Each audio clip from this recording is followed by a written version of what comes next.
സ്വാഗതം ആശംസിക്കാൻ ശ്രീ അജിത് കരിങ്കുളത്തിനെ ക്ഷണിക്കുന്നു.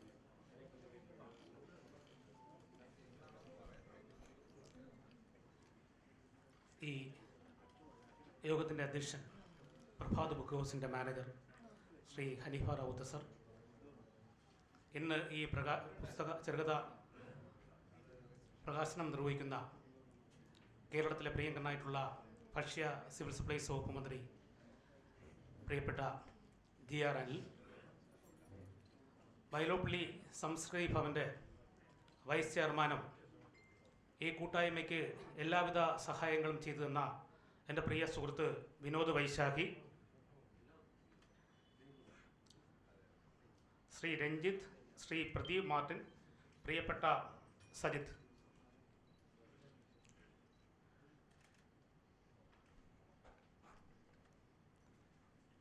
പുരോഗമന വിദ്യാർത്ഥി പ്രസ്ഥാനത്തിൻ്റെ സജീവ പ്രവർത്തകനായിരുന്ന സജിത്ത് എഞ്ചിനീയറിംഗ് ബിരുദം പൂർത്തിയാക്കിക്കൊണ്ട് ദുബൈയിൽ ടൂറിസം മേഖലയിലാണ് ജോലി ചെയ്തിരുന്നത്.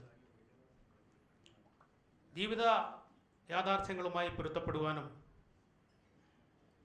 ജീവിത സ്വപ്നങ്ങൾ സാക്ഷാത്കരിക്കുന്നതിനു വേണ്ടി ദുബൈയിലെ ടൂറിസം മേഖലയിൽ നിന്ന സജിത്ത് COVID-19 മഹാമാരിയുമായി ബന്ധപ്പെട്ട് നമ്മുടെ രാജ്യം താകെ തന്നെ അടച്ചിടൽ ഭീഷണി നേരിട്ടപ്പോൾ തൻ്റെ റൂമിൽ മാത്രം ഒതുങ്ങിക്കൂടേണ്ടി വന്ന അവസ്ഥയിൽ വായനയിലേക്കും എഴുത്തിലേക്കും തിരിച്ചു വന്നു.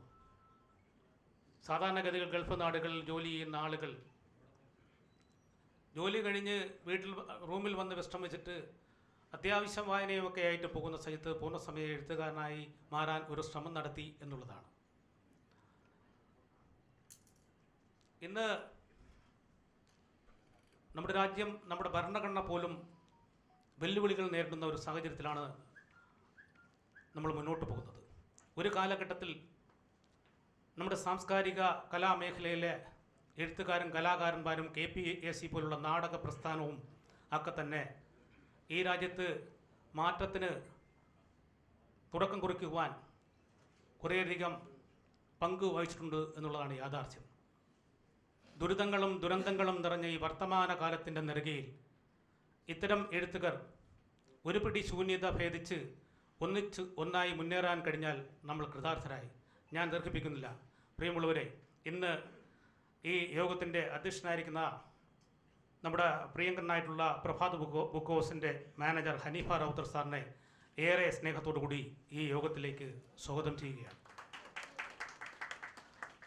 നമ്മുടെ എളിയ ക്ഷണം സ്വീകരിച്ച് ഏറെ തിരക്കുകൾക്കിടയിലും ഇവിടെ എത്തിച്ചേർന്ന കേരളത്തിലെ ഭക്ഷ്യ സിവിൽ സപ്ലൈസ് വകുപ്പ് മന്ത്രി, സാധാരണക്കാരൻ്റെ ജീവിത ദുരിതങ്ങളും ദുഃഖങ്ങളും മനസ്സിലാക്കി ഇന്നലകളിൽ തിരുവനന്തപുരത്തിൻ്റെ സമര യൗവനമായിരുന്ന സഖാവ് GR അനിലിനെ ഏറെ സ്നേഹത്തോടെ ഈ യോഗത്തിലേക്ക് ഞാൻ സ്വാഗതം ചെയ്യുകയാണ്.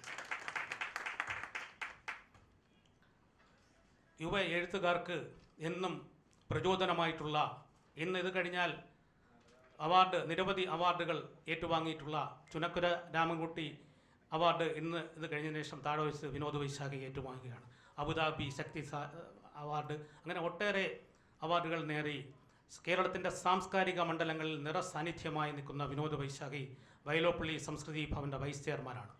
ചെറുപ്പക്കാരായിട്ടുള്ള എഴുത്തുകാർക്ക് ഒരു കൈ സഹായം കൊടുത്തുകൊണ്ട് അവരെ കൈപിടിച്ചുയർത്തുന്ന വിനോദ് വൈശാഖിയാണ് ഇന്ന് നമ്മുടെ ഈ പ്രവർത്തനങ്ങൾക്കാകെ തന്നെ ഈ കൂട്ടായ്മയ്ക്ക് വേണ്ട സഹായങ്ങൾ ചെയ്തു തന്നത്. എൻ്റെ സുഹൃത്തും സഹപാഠിയുമായിട്ടുള്ള വിനോദിനെ ഏറെ സ്നേഹത്തോടു കൂടി ഞാൻ ഈ യോഗത്തിലേക്ക് സ്വാഗതം ചെയ്യുകയാണ്. നമ്മുടെ ഈ ചെറുകഥ ഏറ്റുവാങ്ങുന്നത് പ്രിയപ്പെട്ട എഴുത്തുകാരിയും സിനിമ ഡയറക്ടറുമൊക്കെ ആയിട്ടുള്ള വിധു വിൻസെൻ്റാണ്. ഏതാനും നിമിഷങ്ങൾക്കകം വിധു വിൻസെൻ്റ് ഇവിടെ എത്തിച്ചേരും. ഏറെ സ്നേഹത്തോടു കൂടി വിധു വിൻസെൻ്റിനെ ഈ യോഗത്തിലേക്ക് ഞാൻ സ്വാഗതം ചെയ്യുകയാണ്.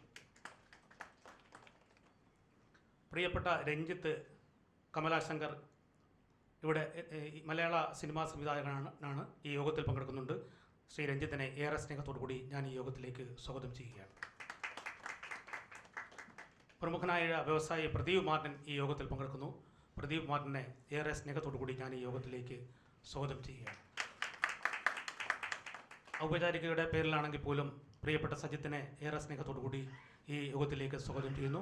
ഈ യോഗത്തിൽ എത്തിച്ചേർന്നിട്ടുള്ള മുഴുവൻ അഭ്യുദയകാംക്ഷികളെയും യോഗത്തിലേക്ക് സ്വാഗതം ചെയ്തുകൊണ്ട് എൻ്റെ വാക്കുകൾ അവസാനിപ്പിക്കുന്നു. അഭിവാദ്യം.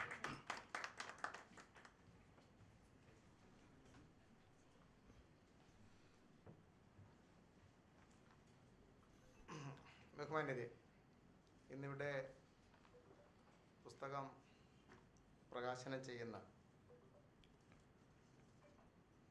കേരളത്തിലെ ഭക്ഷ്യ സിവിൽ സപ്ലൈസ് വകുപ്പ് മന്ത്രി അഡ്വക്കേറ്റ് GR അനിൽ, പുസ്തകം സ്വീകരിക്കുന്ന ശ്രീമതി വിധു വിൻസെൻ്റ്, പുസ്തക പരിചയം നടത്തുന്ന ശ്രീ വിനോദ് വൈശാഖി,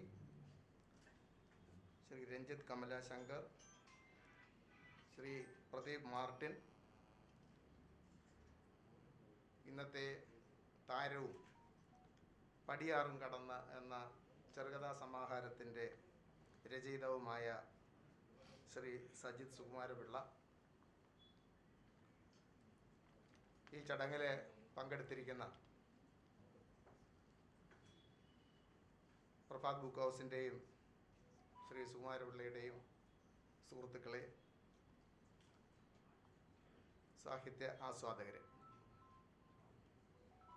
ഇന്നിവിടെ ഈ ഒരു പുസ്തകം പ്രകാശനം ചെയ്യുമ്പോൾ ഒരു സാധാരണ ചടങ്ങല്ല ഒരു പുസ്തക പ്രകാശനം എന്ന് പറയുന്നത്. ഒരു പുസ്തകത്തിന് ചുറ്റും സാഹിത്യ തൽപരരായ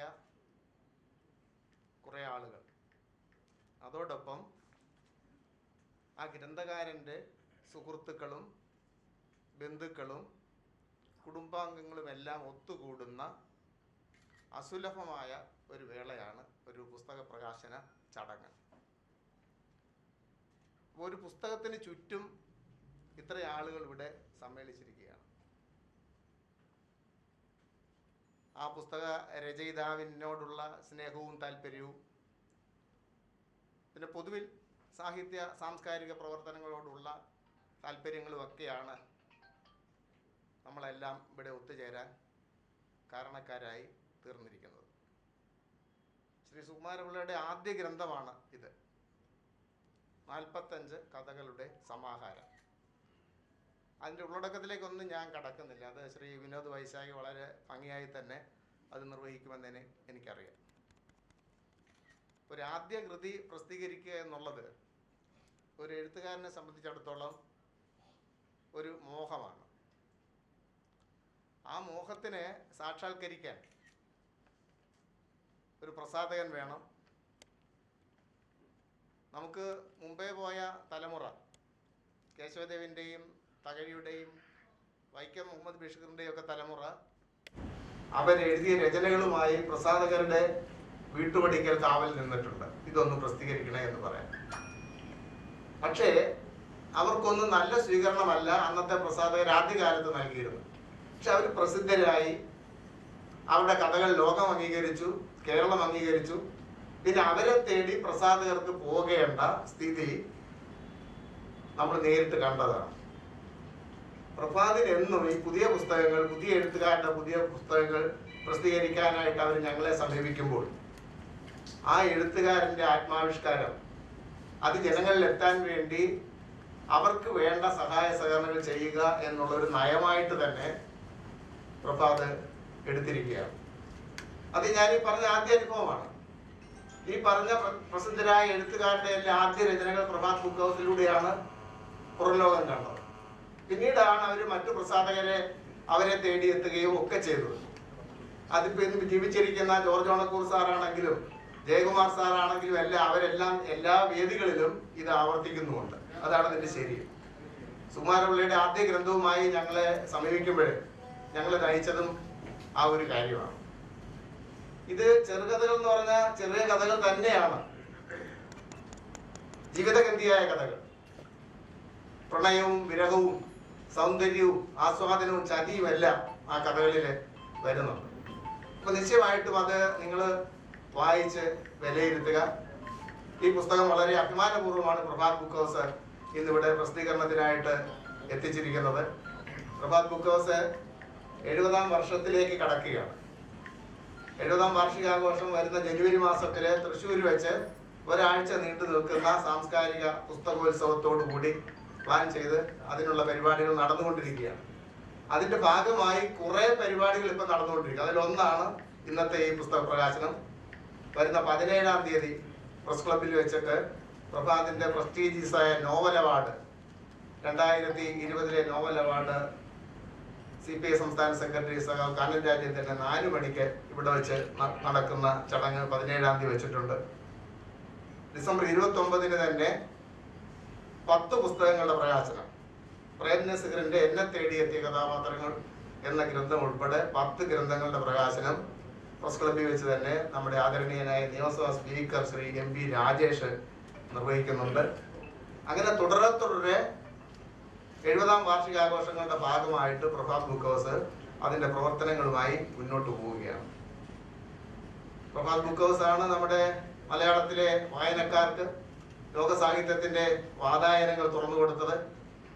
റഷ്യൻ ക്ലാസിക്കുകൾ മലയാളത്തിലേക്ക് വിവർത്തനം ചെയ്ത് അത് കേരളം ഒട്ടാകെ അത് എത്തിച്ചത് പ്രഭാത് ബുക്ക് ഹൗസ് ആണ്. ഇപ്പോഴും പ്രഭാത് ബുക്ക് ഹൗസിനെ ഒരു ഗ്രഹാതുരതയോടുകൂടിയാണ് നമ്മുടെ കേരളീയർ കാണുന്നത്. അന്നത്തെ ഗ്രന്ഥങ്ങളെല്ലാം ഉണ്ടോ എന്ന് അന്വേഷിച്ച് ധാരാളം ആളുകളാണ് നമ്മൾ പ്രഭാതിനെ അന്വേഷിക്കുന്നത്. അന്നത്തെ ശാസ്ത്രകൃതികൾ, ബാലസാഹിത്യ കൃതികൾ തുടങ്ങിയ എല്ലാ കാര്യങ്ങളും അവരെ അന്വേഷിക്കുന്നുണ്ട്. എന്തായാലും പ്രഭാത് ബുക്ക് ഹൗസിന്റെ മുന്നോട്ടുള്ള പ്രയാണത്തിൽ തുടർന്നും നിങ്ങളുടെ എല്ലാവരുടെയും സഹകരണവും അഭ്യർത്ഥിച്ചുകൊണ്ട് ഞാൻ എൻ്റെ അധ്യക്ഷ പ്രസംഗം ഉപസംഹരിക്കുകയാണ്. ഇനി നമുക്ക് ഈ പുസ്തക പ്രകാശന ചടങ്ങിലേക്ക് കടക്കാം. ഈ പുസ്തകം പ്രകാശനം ചെയ്യുന്നത് ബഹുമാനപ്പെട്ട ഭക്ഷ്യ സിവിൽ സപ്ലൈസ് വകുപ്പ് മന്ത്രി അഡ്വക്കേറ്റ് GR അനിൽ അവർകളാണ്. പുസ്തകം പ്രകാശനം ചെയ്യുവാൻ അദ്ദേഹത്തെയും പുസ്തകം സ്വീകരിക്കാൻ പ്രസിദ്ധ സംവിധായിക ശ്രീമതി വിധു വിൻസെന്റിനെയും ആദരപൂർവ്വം ക്ഷണിക്കുന്നു.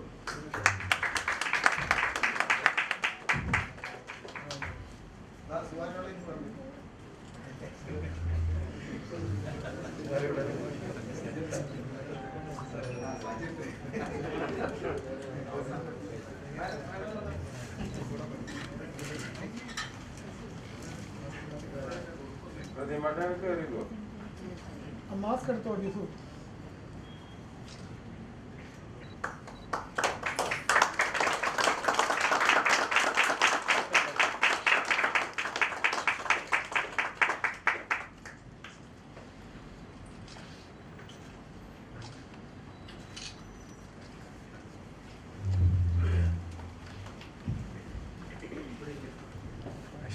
लाइट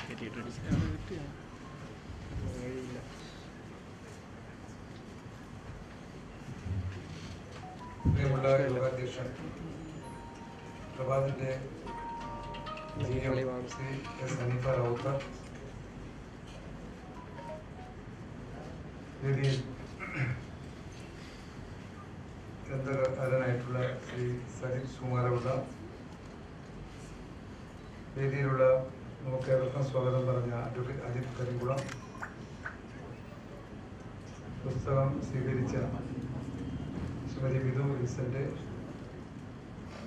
പുസ്തകം പരിചയപ്പെടുത്തുന്ന ശ്രീ വിനോദ വൈശാഖി, വേദിയിലുള്ള ശ്രീ രഞ്ജിത്ത് കമല ശങ്കർ, ശ്രീ പ്രദീപ് മാർട്ടിൻ, മറ്റ് വേദിയിലെ സദസ്സിലുമുള്ള ബഹുമാന്യ സുഹൃത്തുക്കളെ, പ്രിയമുള്ളവരെ, അധ്യക്ഷൻ ശ്രീ ഹനീഫ റാവുത്തർ ഇവിടെ സൂചിപ്പിച്ചതുപോലെ ഒരു ഗ്രന്ഥകാരനെ സംബന്ധിച്ച് ഏറ്റവും സന്തോഷമുള്ള ഒരു മുഹൂർത്തമാണത്. അദ്ദേഹത്തിൻ്റെ പുസ്തകം ജനങ്ങൾക്ക് വായിക്കാൻ കഴിയുന്ന തരത്തിലേക്ക് പ്രകാശനം ചെയ്യാൻ കഴിയുന്നത് എന്നത് സംബന്ധിച്ച്, അതോടൊപ്പം തന്നെ അദ്ദേഹത്തിൻ്റെ സുഹൃത്തുക്കളായും പ്രഭാതിൻ്റെ സുഹൃത്തുക്കളായും എത്തിയ എൻ്റെ മുന്നിലിരിക്കുന്ന സുഹൃത്തുക്കൾക്ക് അവർക്കും ഏറ്റവും സന്തോഷമുള്ള ഒരു കാര്യമാണ്. ഞാൻ ആ സന്തോഷത്തിൽ പൂർണ്ണമായും പങ്കുചേരുകയാണ്. പുസ്തകത്തെ സംബന്ധിച്ച് ഇവിടെ പരിചയപ്പെടുത്തിക്കൊണ്ട് വിരോധികളെ പറയും. അതുകൊണ്ട് ഞാൻ അതിൻ്റെ കാര്യങ്ങളിലേക്കൊന്നും കടക്കുന്നില്ല. കാരണം ഞാനിത് ഇതിനകത്തേക്ക് കടന്നിട്ടില്ല. ഇവിടെ വന്ന സമയത്ത് ഒന്ന് ഓടിച്ച് മറിച്ച് നോക്കിയെന്ന് മാത്രമേ ഉള്ളൂ. സ്വാഭാവികമായും കോവിഡ്-19 2 വർഷക്കാലം ഒരുപാട് രചനകൾ ഇതുപോലെ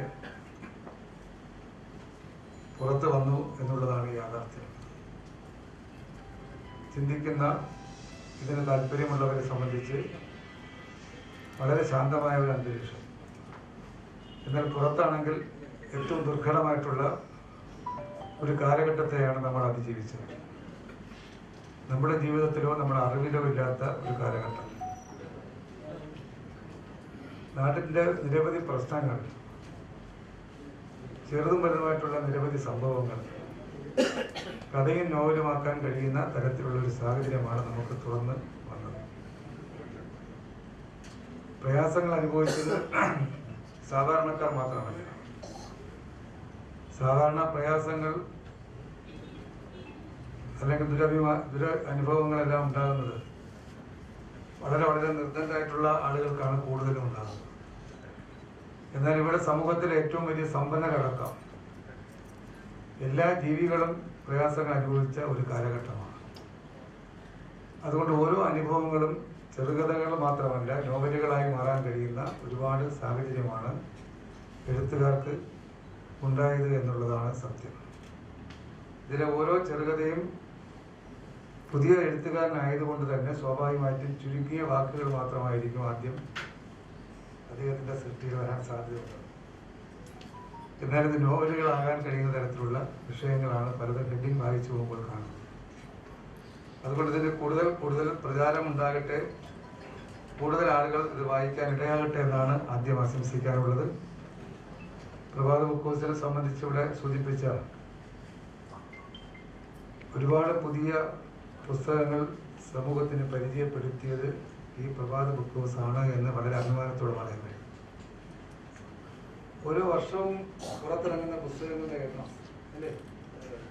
ഈ നഗരത്തിൽ നമ്മൾ പല ദിവസങ്ങളിലെ മാധ്യമങ്ങളിൽ അതിൻ്റെ പ്രകാശന കർമ്മം അല്ലെങ്കിൽ പ്രകാശന ചടങ്ങുകളെ സംബന്ധിച്ചുള്ള വാർത്തകൾ വായിച്ചു പോകുമ്പോഴാണ് ഇത്രയധികം പുതിയ പുസ്തകങ്ങൾ, പുതിയ ഗ്രന്ഥകാരുടെ പുതിയ പുസ്തകങ്ങൾ പുറത്തിറക്കിയത് ഒരുപക്ഷെ പ്രഭാത് തന്നെയായിരിക്കും.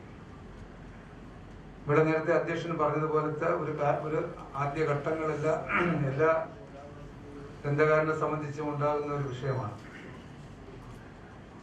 എന്നാൽ അത് കഴിഞ്ഞാൽ അവർക്ക് കൂടുതൽ, അത് പ്രഭാത് മാത്രമല്ല, പല പ്രസിദ്ധീകരണശാലകളെ സംബന്ധിച്ച് നമുക്ക് ഓർമ്മയിൽ വരികയാണ്. പലരെയും വലുതാക്കി മാറ്റിയതിൻ്റെ പിന്നിലുള്ള ഒരുപാട് കഥകളും ചരിത്രവും നമുക്കെല്ലാം ഓർമ്മയിൽ വരുന്ന വിഷയങ്ങളാണ്. അതുകൊണ്ട് പ്രഭാതിൻ്റെ 70 വർഷം പിന്നിടുന്ന ഈ നാളുകളും കൂടുതൽ പുതിയ എഴുത്തുകാർക്ക് സഹായകമാകുന്ന പ്രവർത്തനങ്ങൾ ഏറ്റെടുക്കാൻ കഴിയട്ടെ എന്നാണ് എനിക്ക് സൂചിപ്പിക്കാനുള്ളത്. ഇവിടെ ശ്രീ സജിത് സുകുമാരപിള്ള അദ്ദേഹത്തിൻ്റെ പടിയാറും കടന്ന് എന്ന ഈ ചെറുകഥാ സമാഹാരം 45 ചെറുകഥകളാണ്. 45 ചെറുകഥകൾ അടങ്ങിയ ഈ പുസ്തകം കൂടുതൽ പ്രചാരത്തിലേക്ക് എത്തട്ടെ എന്നാണ് എനിക്ക് സൂചിപ്പിക്കാനുള്ളത്. ഇവിടെ ശ്രീ വിനോദ് വൈശാഖി, ഇദ്ദേഹത്തെ സംബന്ധിച്ച് നിങ്ങളെ മുന്നിൽ പരിചയപ്പെടുത്തേണ്ട ആളല്ല, അല്ല, നിങ്ങൾക്കെല്ലാം സുപരിചിതനായിട്ടുള്ള ആളാണ്. പുതിയ തലമുറയിൽ നമുക്ക് ഏറ്റവും ശ്രദ്ധേയനായിട്ടുള്ള ഒരു പാർട്ടിയാണ്. നിരവധി സാംസ്കാരിക പ്രവർത്തനങ്ങളിൽ നേരിട്ട് നേതൃത്വം കൊടുക്കുന്നതാണ്. അതുപോലെ തന്നെ രചനയാണെങ്കിലും മറ്റ് കലാ മേഖലകളിലാണെങ്കിലും അദ്ദേഹത്തിൻ്റെ ആ കഴിവും സാന്നിധ്യവുമെല്ലാം നമ്മുടെ നാട് നന്നായി തിരിച്ചറിഞ്ഞതാണ്. നമുക്കെല്ലാം വളരെ പ്രിയപ്പെട്ട ശ്രീ വിനോദിൻ്റെ പരിചയപ്പെടുത്തൽ കൂടുതൽ സഹായിക്കും. വിനോദിനെ സംബന്ധിച്ച് ഇത് കഴിഞ്ഞാൽ ഉടനെ തന്നെ ഒരു അവാർഡ് ഏറ്റുവാങ്ങുക അല്ലേ? ഉടനെ ഏറ്റുവാങ്ങിയത് കൂടുതൽ അവാർഡുകൾ നേടാൻ കഴിയുന്ന തരത്തിലേക്ക് ഉയരങ്ങളിലേക്ക് എത്തട്ടെ എന്ന് കൂടി ഈ അവസരത്തിൽ ആശംസിച്ചുകൊണ്ട് ഈ ചടങ്ങിന് എല്ലാ ഭാവങ്ങളും നേർന്ന് ഈ പുസ്തകം പ്രകാശനം ചെയ്ത് അറിയിച്ച് എൻ്റെ വാക്ക് നിർത്തുന്നു. നന്ദി, നമസ്കാരം.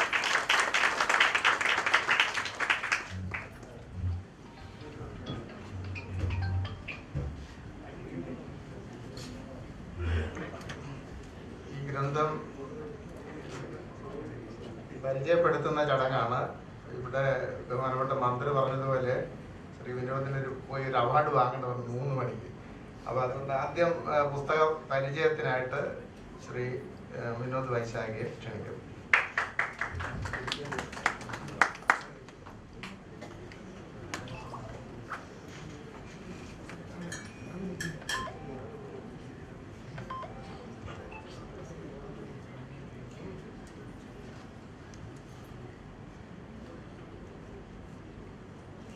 പ്രിയ സ്നേഹിതനും നല്ല പുസ്തകങ്ങളുടെ പ്രസാധകശാലയായ പ്രഭാതിൻ്റെ ഉയർച്ചയ്ക്ക് കാരണക്കാരനുമായ എസ് ഹനീഫ റാവുത്തർ,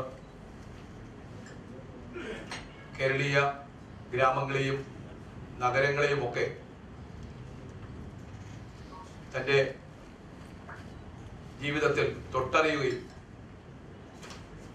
എവിടെയാണോ മനുഷ്യൻ അധ്വാനിക്കുന്നത്, എവിടെയാണോ മനുഷ്യന് നിലവിളി ഉണ്ടാകുന്നത്, അവിടെയൊക്കെ ഒരു കൂട്ടുകാരനെ പോലെ എത്തിച്ചേരുന്ന ഞങ്ങളെല്ലാം ഏറെ ബഹുമാനിക്കുന്ന ബഹുമാനപ്പെട്ട ഭക്ഷ്യ സിവിൽ സപ്ലൈസ് വകുപ്പ് മന്ത്രി ശ്രീ ജി ആർ അനിൽ, വേദിയിലുള്ള രഞ്ജിത്ത് കമലാശങ്കർ, പ്രദീപ് മാർട്ടിൻ, സജിത് സുകുമാരപിള്ള, പ്രിയമുള്ള സാംസ്കാരിക പ്രവർത്തകരെ, സുഹൃത്തുക്കളെ, സ്വാഗത പ്രസംഗം നടത്തിയത് അഡ്വക്കേറ്റ് അജിത്താണ്. അജിത്ത് കേരള സർവകലാശാലയുടെ വിദ്യാർത്ഥി യുവജന പ്രസ്ഥാനങ്ങളിൽ സജീവമായി തൻ്റെ പങ്കാളിത്തം ഉറപ്പിച്ച ആളാണ്. യൂണിവേഴ്സിറ്റി കോളേജിലെ കൗൺസിലറായി അജിത്ത് പറഞ്ഞത് നമ്മൾ ഓർമ്മിക്കുന്നു. എങ്ങനെയാണ് സജിത്ത് അദ്ദേഹത്തിൻ്റെ ജീവിതം ഒരു പ്രവാസ ലോക സഞ്ചാരത്തിലേക്ക് നയിച്ചത് എന്ന്. അതാണ് ഇന്നത്തെ ഏറ്റവും പ്രധാനപ്പെട്ട കാര്യം. മാത്രമല്ല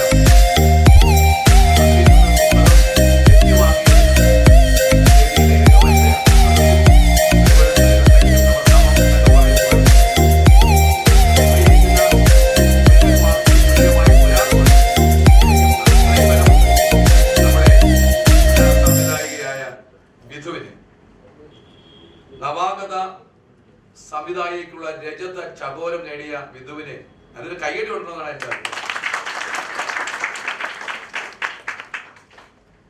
മലയാള സിനിമയിൽ, ലോക സിനിമയിലൊക്കെ ഫിപ്രസി പുരസ്കാരം നേടുന്ന ഒരു വനിത നമ്മളെയൊക്കെ ശ്രദ്ധയിൽപ്പെട്ടിട്ടുണ്ടോ? അതൊരു ചോദ്യമാണ്. മറ്റൊന്ന്, 2020 കേരള സാഹിത്യ അക്കാദമിയുടെ യാത്രാ വിവരണം അല്ലെ, അതിനുള്ള ആ ഗ്രന്ഥമാണ് ദൈവം ഒളിവിൽ പോയ നാളുകൾ എന്നാണ് ആ പുസ്തകത്തിന്റെ പേര്.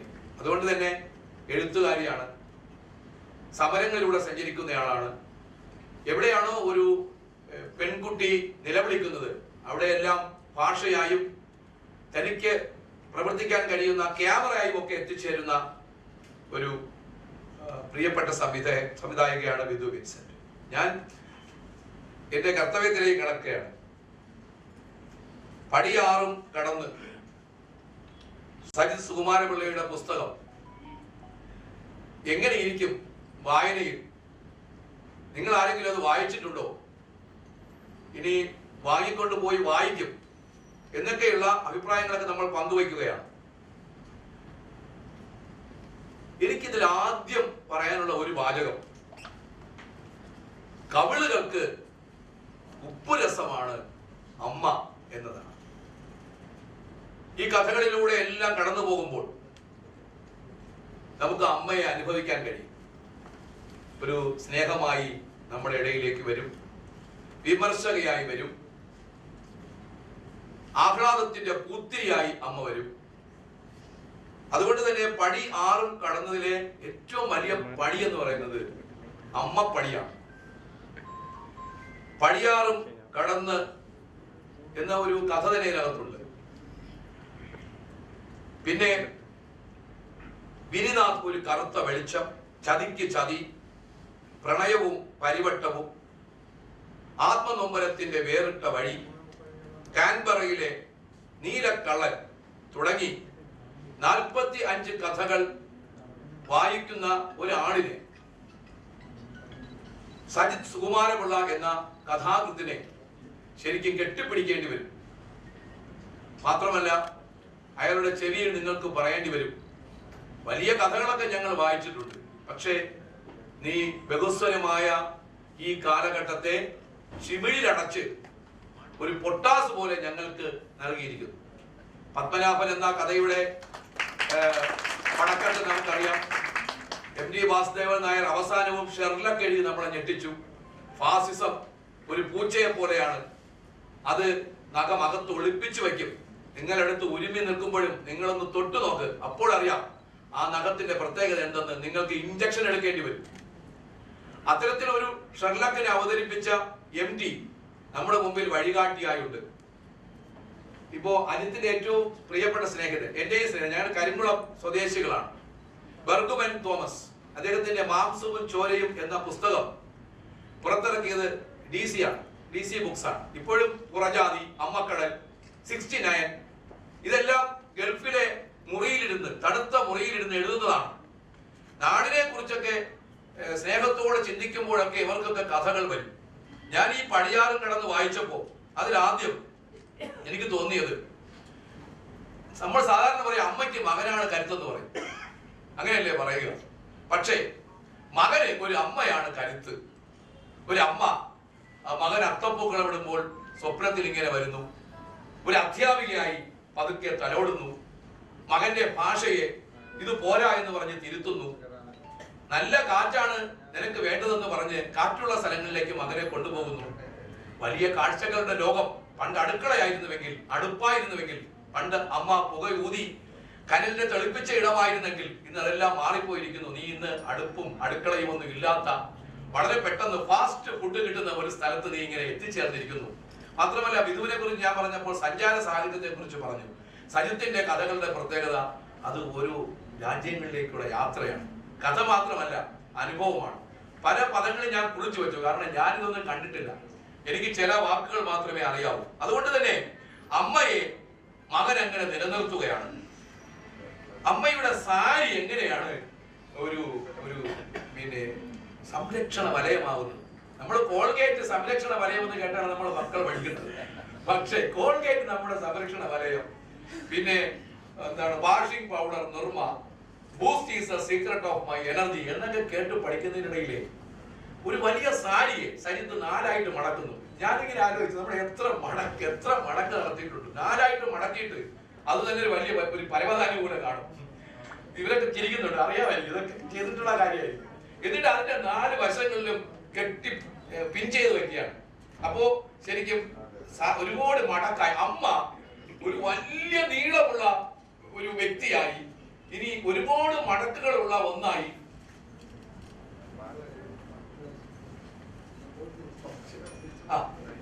മടക്കുകളുള്ള ഒന്നായി നമുക്ക് അനുഭവപ്പെടും. അതായത് അമ്മയെ ഇങ്ങനെ മൂടിപ്പൊതിച്ച് കിടക്കുകയാണ് ഒരു മകൻ. അമ്മയെ മൂടിപ്പൊതിച്ച് കിടക്കുകയാണ് ഒരു മകൻ. അപ്പോ ആ സാരിയുടെ മടക്കിനുള്ളിൽ നിന്നുമുള്ള അമ്മയുടെ മണത്തെ ഇങ്ങനെ വലിച്ചെടുത്ത് ഗംഭീരമായി ഒരു രാത്രി മുഴുവൻ സ്വസ്ഥമായി ഉറങ്ങുന്ന മകന്റെ കൈക്കുമ്പിളിലേക്ക് ഒരു മിന്നാമിനിങ് ഇങ്ങനെ വന്ന് വീഴുകയാണ്. നമുക്കറിയാം, നമ്മളവിടെ പണ്ട് പഠിച്ചിട്ടുള്ള ഒരുപാട് വികൃതി കുട്ടന്മാരുണ്ടാവും. നമ്മുടെ സഹപാഠികളൊക്കെ നമ്മൾ പറയും എപ്പോഴും എല്ലാവരും കലാപം ഉണ്ടാക്കുന്നവരായിരിക്കും. കൂട്ടുകാരനൊരു പ്രശ്നം വന്നാൽ നമുക്കൊന്നും ഒരു വിഷയമല്ല, നമ്മൾ അതിനെ കൈകാര്യം ചെയ്ത് അടങ്ങി ഇട്ട് നമ്മൾ ബാക്കിയുള്ള കാര്യങ്ങൾക്ക് പോകും. അതുപോലെയാണ് ഇവിടെ ഒരു അധ്യാപകൻ നിരന്തരം പ്രശ്നം ഉണ്ടാക്കുമ്പോൾ ഒരു കൂട്ടുകാരൻ പറയും, എടാ ഒരു ദിവസം ഞാനൊരു പാമ്പിനെ പിടിച്ചുകൊണ്ട് വന്ന് ഈ അധ്യാപകന്റെ മേശയ്ക്കകത്ത് വെക്കും. അങ്ങേരി ചോക്ക് എടുക്കാനും ഡസ്റ്റർ എടുക്കാനും വേണ്ടി മേശ തുറക്കുന്നതും ഒരു 1.5 വരവുണ്ട്, ഒറ്റക്കൊത്ത് നമുക്ക് തീർക്കണം എന്ന് പറഞ്ഞ് ഒരു പാമ്പിനെ അന്വേഷിച്ചു പോകുന്ന ഒരു കൂട്ടുകാരനുണ്ട്. അടുത്ത ദിവസം രാവിലെ ഈ മിന്നാമിനിങ്ങിനെയൊക്കെ സ്വപ്നം കണ്ട് അമ്മയുടെ സാരി വലിച്ചു പുതച്ച് ഇങ്ങനെ ഉറങ്ങി രാവിലെ എഴുന്നേൽക്കുമ്പോൾ ഇതിലെ കഥാപാത്രം സജിത്ത് തന്നെയാണ്. ഇതിലെ കഥാപാത്രങ്ങൾക്ക് പറയുന്നൊരു പേരില്ല, നമ്മൾ മനസ്സിലാക്കുന്ന എല്ലാം ഈ സജിത്താണെന്ന് മനസ്സിലാക്കേണ്ടി വരും. അല്ലെങ്കിൽ സജിത്തിന്റെ ഫ്രണ്ട്സ് കൂട്ടുകാരാണെങ്കിൽ അരിയിരിക്കുന്ന വര ഉടുപ്പുകാരനോ തൊട്ടടുത്തിരിക്കുന്ന വെള്ള ഉടുപ്പുകാരനോ ഒക്കെ ആയിരിക്കും. ഇവരൊക്കെയാണ് കഥാപാത്രങ്ങളായി വരുന്നത്. അപ്പോ രാവിലെ ആയപ്പോൾ ഒരു വാർത്ത വന്നു. അവർ രാവിലെ ഞെട്ടിപ്പോയി, കാരണം എന്റെ പ്രിയപ്പെട്ട സ്നേഹിതൻ പാമ്പ് കടിയേറ്റ് മരിച്ചിരിക്കുന്നു എന്ന് പറഞ്ഞാൽ ഇവനെ സംരക്ഷിക്കാൻ വേണ്ടി പാമ്പ് പിടിക്കാൻ പോയതാണ്.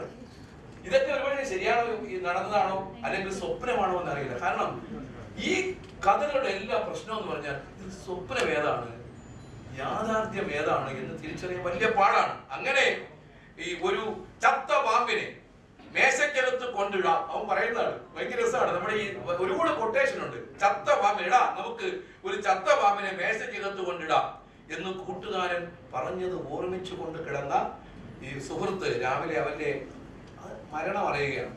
ഇതൊരു ഞെട്ടനാണ്. നമ്മളിതിനെ പൊട്ടിമുളയ്ക്കലൊന്നുമല്ല. സൈത്തിന്റെ ഈ കഥ വായിച്ച് ഞാനൊരു അധ്യാപകനല്ലേ, ഞാനിങ്ങനെയൊന്നും ചെയ്തിട്ടില്ല. എന്റെ ക്ലാസ്സിലെ ഫ്രാൻസിസ് ചെയ്തിട്ടുണ്ട്.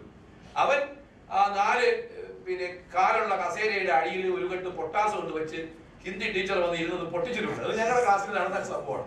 ക്ലാസ് മുഴുവൻ പുകയായി, പെട്ടെന്ന് പൊട്ടി.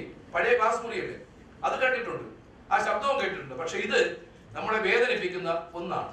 പിന്നെ ഞാൻ എൻ്റെ വായനയെ കൊണ്ടുപോയത് വൈക്കം മുഹമ്മദ് ബഷീറിലേക്കാണ്. വൈക്കം മുഹമ്മദ് ബഷീർ നമുക്കറിയാം, ഹാബി ബഷീർ.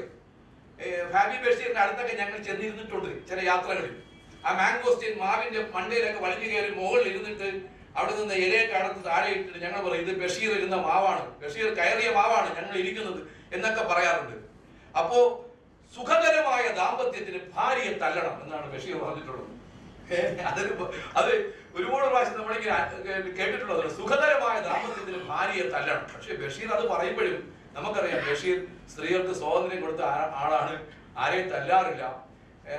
അദ്ദേഹത്തെ നമ്മൾ നന്നായിട്ട് അടയാളപ്പെടുത്തിയിട്ടുണ്ട്. ഈ ബഷീർ അങ്ങനെ എഴുതിയെന്നാണ്. അതിനകത്തൊരു ഹാസ്യമുണ്ട്.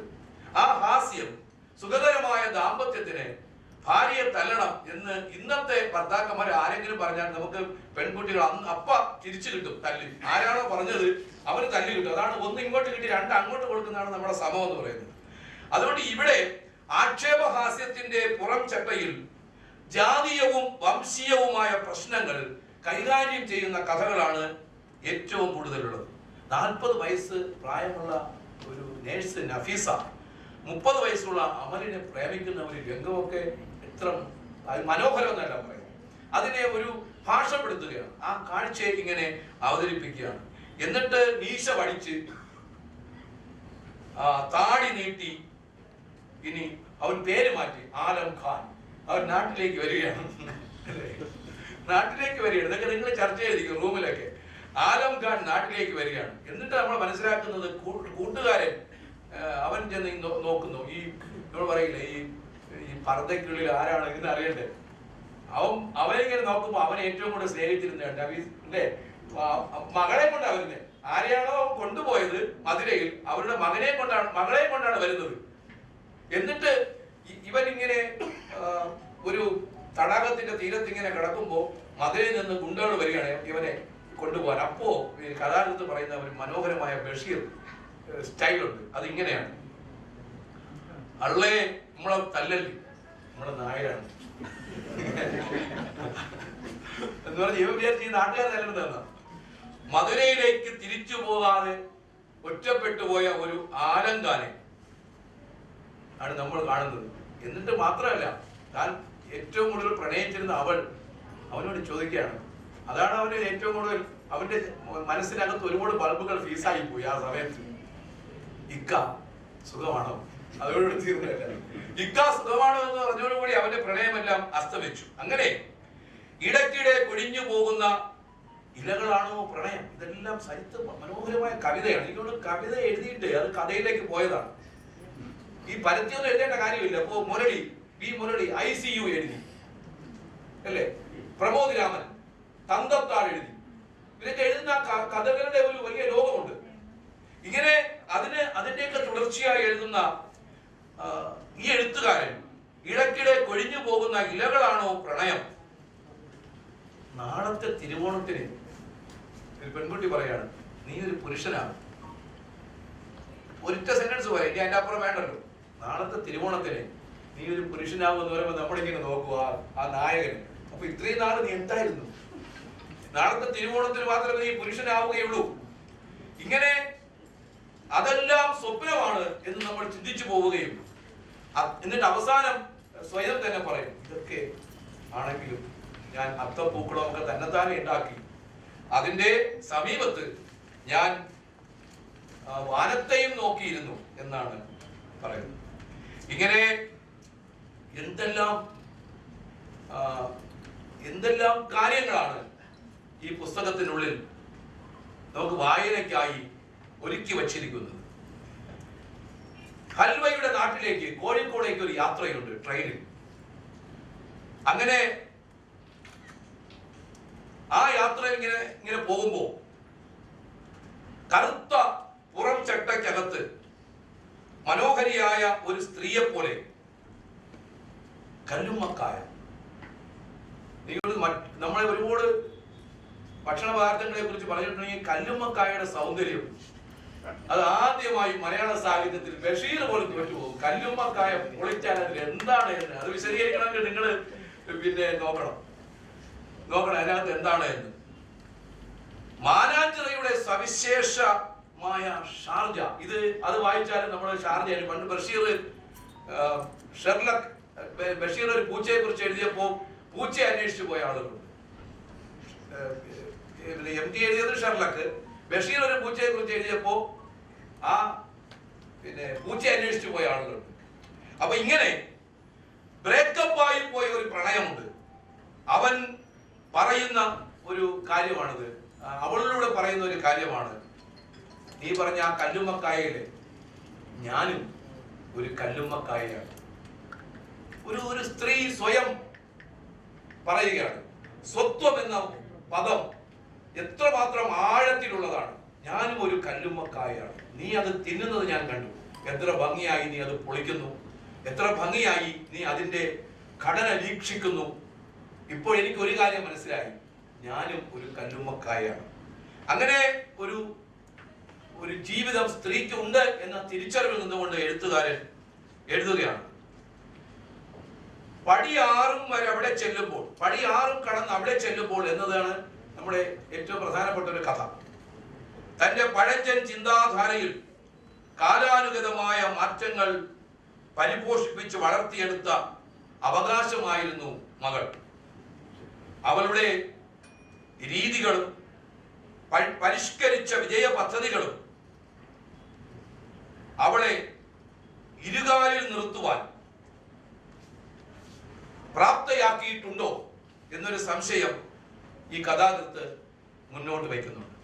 അതുകൊണ്ട് ഞാൻ ആരാണ് അവൾ എന്ന ഒരു പ്രയോഗത്തിൽ നിന്ന്, ഒരു സ്ത്രീ ആരാണ് എന്ന ചിന്തയിൽ നിന്ന് അവളുടെ സ്വത്വം എന്താണ് എന്നൊരു അന്വേഷണം കൂടി നിർത്തി അവസാനിപ്പിക്കാം. അതിങ്ങനെയാണ്: ഏകകങ്ങളായി വിഭജിച്ച ഒരുപാട് കാര്യങ്ങൾ, വെണ്ണക്കൽ കോമളങ്ങളായ കരങ്ങളാണ് സ്ത്രീകൾക്കുള്ളത്. ആ കരങ്ങളാൽ അവൾ പലതും വിസ്തരിക്കുകയാണ്. വെണ്ണക്കൽ കരങ്ങളുള്ള ആ പെൺകുട്ടി കാര്യങ്ങൾ വിസ്തരിക്കുന്നത് കണ്ട്, ഇത് സരിത്തിന്റെ ഭാഷയാണ്, വിസ്തരിക്കുന്നത് കണ്ട് അവൻ അത്ഭുതം കൂറി. അവൾ തെരുവിന്റെ സംഗീതത്തിൽ കൂടുതൽ പറ്റിച്ചേർന്നു. അവളുടെ മുടിയിഴകൾ കാറ്റിൽ പറന്നു. അവൾ അവന്റെ അഭിമുഖം നിന്നു. അവൾ അവനോട് അടുത്തു. അവൻ കറുപ്പും അവൾ ഒരു വിദേശിയുമായിരുന്നു. അന്യനാട്ടുകാരന്റെ കറുപ്പും റഷ്യയുടെ ചുവപ്പും. അവർ പ്രണയിച്ചു. ആ പ്രണയം എങ്ങനെയാണ് ഒരു സമൂഹം കണ്ടത്? പ്രണയത്തിന്റെ സൗന്ദര്യമാണ് ധീരതയായി അവനെ പ്രേരിക്കാൻ പ്രേരിപ്പിച്ചത്. പക്ഷേ അവൾ ചെയ്തതോ, പെട്ടെന്ന് കുറെ വെറുപ്പുള്ളവർ അവിടെ എത്തി. അതില് കഥാകൃത്ത് പറയുന്ന പേര് വെറിക്കൂട്ടം എന്നാണ്. വെറിക്കൂട്ടം ഒരുപാടടുത്ത് പറയുന്നുണ്ട്. വെറിക്കൂട്ടം അവിടെ എത്തി. അവൾ അവനെ ചുംബിക്കാൻ വേണ്ടി മുന്നോട്ട് വന്നതും വെറിക്കൂട്ടം അവിടെ എത്തി.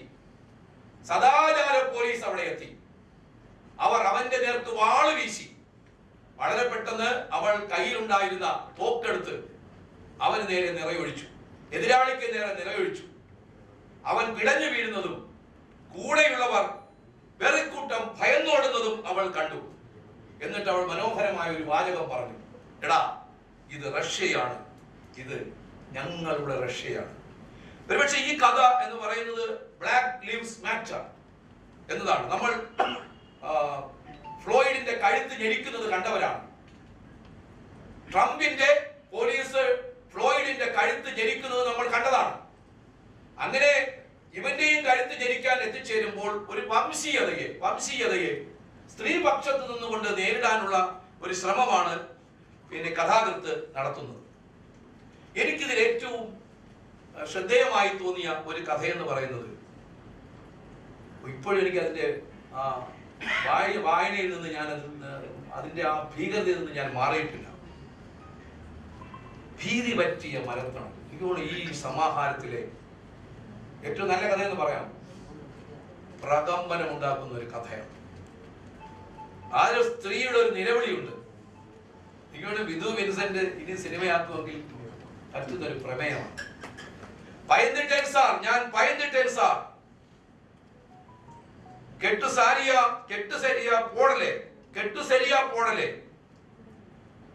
ശരിയായിട്ടില്ല എന്നാണ്. ഇരമ്പിയാർത്ത മഴയിൽ ഒരു സന്ധ്യക്ക്, അതായത് സന്ധ്യ വറ്റിയ വേളയിൽ ഒറ്റയാനായ ഒരു മനുഷ്യൻ, അതുപോലെ ഒറ്റയ്ക്കായി പോയ ഒരു മകൾ, ആ മകളെ ഓർത്ത് കുതിർന്നോടി വീട്ടിലെത്തിയ ഒരു അമ്മയെ സജിത് സുകുമാരപിള്ള അവതരിപ്പിക്കുന്നുണ്ട്. അമ്മ മഴ നനഞ്ഞു ഓടി വരുമ്പോഴും മഴയുടെ ഒച്ചയേക്കാൾ മകളുടെ നിലവിളിയെ അമ്മ കേട്ടുകൊണ്ടേയിരുന്നു. മകളുടെ അമർന്നു കത്തുന്ന നിലവിളിയാണ് ആ മഴയിൽ അമ്മയെ കത്തിച്ചുകൊണ്ടേയിരുന്നു. മഴ നനഞ്ഞു ഓടുമ്പോഴും ആ അമ്മ കത്തിക്കൊണ്ടേയിരുന്നു. അമ്മ അന്ന് വീട്ടിൽ വന്നതും മകളെ ഒരുവൻ വേട്ടയാടുകയാണ്. അവർ ജനലിന്റെ അടിയിലൂടെ ആ ചെകുത്താനെ കണ്ടു. അവൻ വേട്ടയാടുന്നത് എന്റെ മകളുടെ മാനത്തെയാണ്. ഒരു നിമിഷം മകൾ അവനെ ചെറുത്തു. പക്ഷേ ആ വേട്ടക്കാരന്റെ മുമ്പിൽ അവൾ അങ്ങനെ ദുർബലയായി പോയി. അവൻ ആക്രമണം തുടർന്നു. ഇരുട്ടിൽ തടഞ്ഞ ഒരു കയറെടുക്കുന്ന ഒരു അമ്മയെ സജിത്ത് അവതരിപ്പിക്കുന്നു. മറ്റൊരു കഥാകൃത്തും അവതരിപ്പിക്കുവാൻ ശ്രമിക്കാത്ത ഒരു പ്രമേയമാണത്. ഇരുട്ടിൽ തടഞ്ഞ കയറെടുത്ത് ആ അമ്മ ഒരു കുരുക്കുണ്ടാക്കി ജനൽ കമ്പികൾക്കിടയിലൂടെ അകത്തേക്ക് ഒറ്റ എറിയെറിഞ്ഞ് അകത്തു നിന്ന ആ ഒറ്റയാന്റെ തേറ്റയാലേ മൃഗം ജനൽ കമ്പിമേൽ വീട്ടി നിൽക്കുകയാണ്. അപ്പോഴും മുരണ്ടു നിൽക്കുകയാണ് ഒരൊറ്റയാൻ. അവന്റെ കഴുത്തിലിട്ട് ഒന്ന് ഉൾക്കരുത്തോടെ ആഞ്ഞു വലിച്ച് ഞെരിഞ്ഞമർന്ന ആ കഴുത്തെല്ലിന്റെ രൗദ്രമായ ഒടിവുകൾ പട്ടപട പൊട്ടുന്നത് കേട്ട് ആ കുരുക്കിനെ ഒന്നുകൂടെ ആഞ്ഞു വലിച്ച് അതിനെ ഓടിക്കൊണ്ടുപോയി ഒരു പുളിമരത്തിൽ ഇങ്ങനെ കെട്ടുകയാണ്. അപ്പോൾ ഒറ്റയാൻ പിടഞ്ഞ് ആ ജനലിൽ മരവിച്ച് നിൽക്കുന്ന ഒരു രംഗത്തിനെ അപ്പോഴും സജിത്ത് ഇങ്ങനെയാണ് അവതരിപ്പിക്കുന്നത്. സജിത്തിന്റെ എഴുത്ത് നമ്മുടെ മലയാള സാഹിത്യത്തിന്റെ സമകാല പരിഭവങ്ങളോടുള്ള ഒരു പ്രതികരണം മാത്രമല്ല, ഒരു ആഞ്ഞു കൊത്തലാണ്. ഭയങ്കരമായിട്ടുള്ള പ്രതിഷേധമാണ്. ഇങ്ങനെയാണ് പറയുന്നത്: വെറുപ്പിന്റെ കരിവാളിപ്പിന്റെ ഇടിമിന്നലിന്റെ ചോരമഴയിൽ പുളിമരത്തിൽ പിടിച്ചുകെട്ടി. എന്നിട്ട് അവൾ കീഴടങ്ങി. പക്ഷെ അന്വേഷണ ഉദ്യോഗസ്ഥൻ ജയ് ഭീമിലെ ഒരു അന്വേഷണ ഉദ്യോഗസ്ഥൻ പോലെ ആയിരുന്നില്ല പോലീസുകാരൻ. അയാൾ ആ ചുവന്ന ദേശത്തെ പെൺകരുത്തിനെ അംഗീകരിച്ചുകൊണ്ട് അയാൾ നെഞ്ചുയർത്തി അതൊരു ആത്മഹത്യയാണെന്ന് പറഞ്ഞ് ദൂരെ മറഞ്ഞു എന്ന് പറഞ്ഞാണ് ആ കഥ അവസാനിപ്പിക്കുന്നത്. ശരിക്കും ഭീതി പറ്റിയ മരത്തണൽ അത്രയും നമ്മളെ വേദനിപ്പിച്ചുകൊണ്ടേയിരിക്കുന്നു. ഞാൻ ചുരുക്കുന്നു. അതുകൊണ്ട് നീ നിന്റെ ദരിദ്രമായ സ്വപ്നങ്ങൾ വഴി എന്റെ വർണ്ണ സ്വപ്നങ്ങളെ ഏറ്റെടുക്കുക. കൊറോണ എന്ന് പറയുന്ന വൈറസ് എങ്ങനെയാണ് നമ്മുടെ നാടിനെ ദരിദ്രമാക്കിയത്? സ്വപ്നം പറ്റിയ ഓരോരുത്തരുടെയും സ്വപ്നത്തെ നമുക്ക് എങ്ങനെയാണ് വീണ്ടും എടുക്കുവാൻ കഴിയുന്നത്? ഇതിനകത്ത് അമ്മേ, ഞാൻ നാളത്തെ എമിറേറ്റ്സിന് വരും. തന്നെ കീഴടക്കുവാൻ ശ്രമിച്ച എല്ലാ കാര്യങ്ങളെയും തകർത്തു മാറ്റിക്കൊണ്ട് മനസ്സിൽ പിഴഞ്ഞു നിൽക്കുന്ന ഒരു ഇച്ഛാശക്തി കൊണ്ട് മുത്തപ്പന്റെ തുണ ഇടയ്ക്കിടയ്ക്ക് സ്വീകരിച്ചുകൊണ്ട് ഒരു എഴുത്തുകാരൻ സ്വയം രക്ഷാകവചം അണിയുകയാണ്. ഇതിനകത്ത് ഇങ്ങനെ ഒരുപാട് കഥകൾ ഉണ്ടെങ്കിലും ഇതിൽ ഒരു കഥ കാൻബറയിലെ നീലക്കള്ളൻ. നീലക്കള്ളൻ കേൾക്കുമ്പോൾ നമുക്ക് പലതും ഓർമ്മ വരും. പക്ഷെ ഇതിലെ നീലക്കള്ളൻ എന്ന് പറയുന്നത് ശ്രീകൃഷ്ണനാണ്. ബെർലെ ഗ്രിഫിൻ തടാകത്തിലെ കുളിർക്കാറ്റും അതുപോലെ ആ തടാകത്തിന് ചുറ്റും സൈക്കിൾ ഓടിക്കുന്ന സ്റ്റെഫാനിയും. ഇനി നമുക്ക് ഓസ്ട്രേലിയയിലേക്ക് പോകാം. അവിടെ ഒരു പെർത്തിലേക്ക് നമുക്ക് യാത്ര പോകാം. നമുക്ക് ഒട്ടക പക്ഷികളെ കാണാം, കങ്കാരു കുഞ്ഞുങ്ങളെ കാണാം, നമുക്ക് ഒരുമിച്ച് ബിയർ അടിക്കാം. അങ്ങനെ സ്റ്റെഫാനിക്കൊപ്പം നേരെ പോകുന്നത് കൃഷ്ണന്റെ മുന്നിലേക്കാണ്. എനിക്ക് അത് മനസ്സിലായിട്ടേ ഇല്ല. ഇത് എവിടെയാണ് ആ കൃഷ്ണനെന്നോ എന്താണ് അവിടുത്തെ കാര്യങ്ങളെന്നോ അവിടെ ഒരു ക്ഷേത്രമുണ്ടെന്നോ ഒക്കെ ആയിരിക്കാം. എന്തായാലും സ്റ്റെഫാനി എന്ന പെൺകുട്ടിയെ അവിടെ അവതരിപ്പിക്കുന്നത് നമ്മുടെ ഇന്ത്യയിൽ നമ്മൾ ഉപയോഗിക്കുന്ന നമ്മുടെ വിത്തുകളായിട്ടുള്ള കൃഷ്ണനെയും രാധയും ഒക്കെ യോജിപ്പിച്ചുകൊണ്ടാണ്. ഇങ്ങനെ കഥാപാത്രങ്ങളെ അവരുടെ ആത്മനൊമ്പരത്തിന്റെ വേറിട്ട വഴികളിലൂടെ കൊണ്ടുപോകുവാനാണ് ഈ കഥാകൃത്ത് ശ്രമിക്കുന്നത്. വിദേശിയായ ഒരാൾ അല്ലെങ്കിൽ പ്രവാസിയായ ഒരാൾ എപ്പോഴും പറയുന്നത് എന്തായിരിക്കും? എനിക്ക് ഗ്രാമത്തിലേക്ക് പോകണം, എനിക്ക് വീട്ടിലുള്ളവരെയൊക്കെ കാണണം എന്നൊക്കെ ആയിരിക്കും ഇടയ്ക്ക് പറയുക. പക്ഷെ ഇതിൽ ബർദുബായ് അമ്പലത്തിലേക്കുള്ള ഒരു യാത്രയെ കുറിച്ചാണ് പരാമർശിച്ചത്. എന്നിട്ട് ദുബായെ കുറിച്ച് പറയുന്നു. എടാ, ദുബായ് വെയിലാണ്, മനോഹരിയാണ്. ചൂട് കൂടുന്തോറും ആ സൗന്ദര്യം ലഹരിയായി മാറുകയാണ്. നമ്മുടെ മനസ്സിനെ ഒരു കാമുകനാക്കി കളയും ദുബായ്. അതുകൊണ്ട് ഒരു പ്രവാസി എത്രമാത്രം സന്തോഷിക്കുന്നു എന്ന് ഈ കഥകൾ നമ്മളോട് പറയുന്നു. പിന്നെ ഏറ്റവും പ്രധാനപ്പെട്ട ഒരു കഥയുണ്ട്. വർണ്ണപ്പഴങ്ങളുള്ള സൂര്യന്റെ നാട്ടിൽ എന്നാണ് ആ കഥയുടെ പേര്. അതാണ്. അതിലൊരുപാട് പ്രയോഗങ്ങളുണ്ട്. ഞാൻ എല്ലാം ശ്രദ്ധിച്ചാണ് എഴുതാൻ ശ്രമിച്ചത്. എനിക്കറിയണത്, എനിക്ക് ആകെ അറിയുന്നത് ബുർജ് ഖലീഫ എന്ന പേരാണ്. പിന്നെ ഞാനിവിടെ നോക്കി, ഇവിടെ എവിടെയെങ്കിലും അർമാനി പ്രൈം പെർഫ്യൂം ഉണ്ടോ, ഇതിനകത്തുനിന്ന് ആ മണം വരുന്നുണ്ടോ എന്നൊക്കെ നോക്കുന്നു. ബുർജ് ഖലീഫ, ഹ്യൂറിക്കെയിൻസിൽ ബീഫ് സ്റ്റീക്ക്, ദിർഹംസിന്റെ മണം, കാമുസ്തക അല്ലേ, മബൂത്തി, ബീഫ് സലായി, Sheikh Zayed road, Armani perfume. ഇതൊക്കെ ഇതിനകത്ത് പറയുന്ന നമ്മളെ ഏറ്റവും മോഹിപ്പിക്കുന്ന ഒന്നാണ്.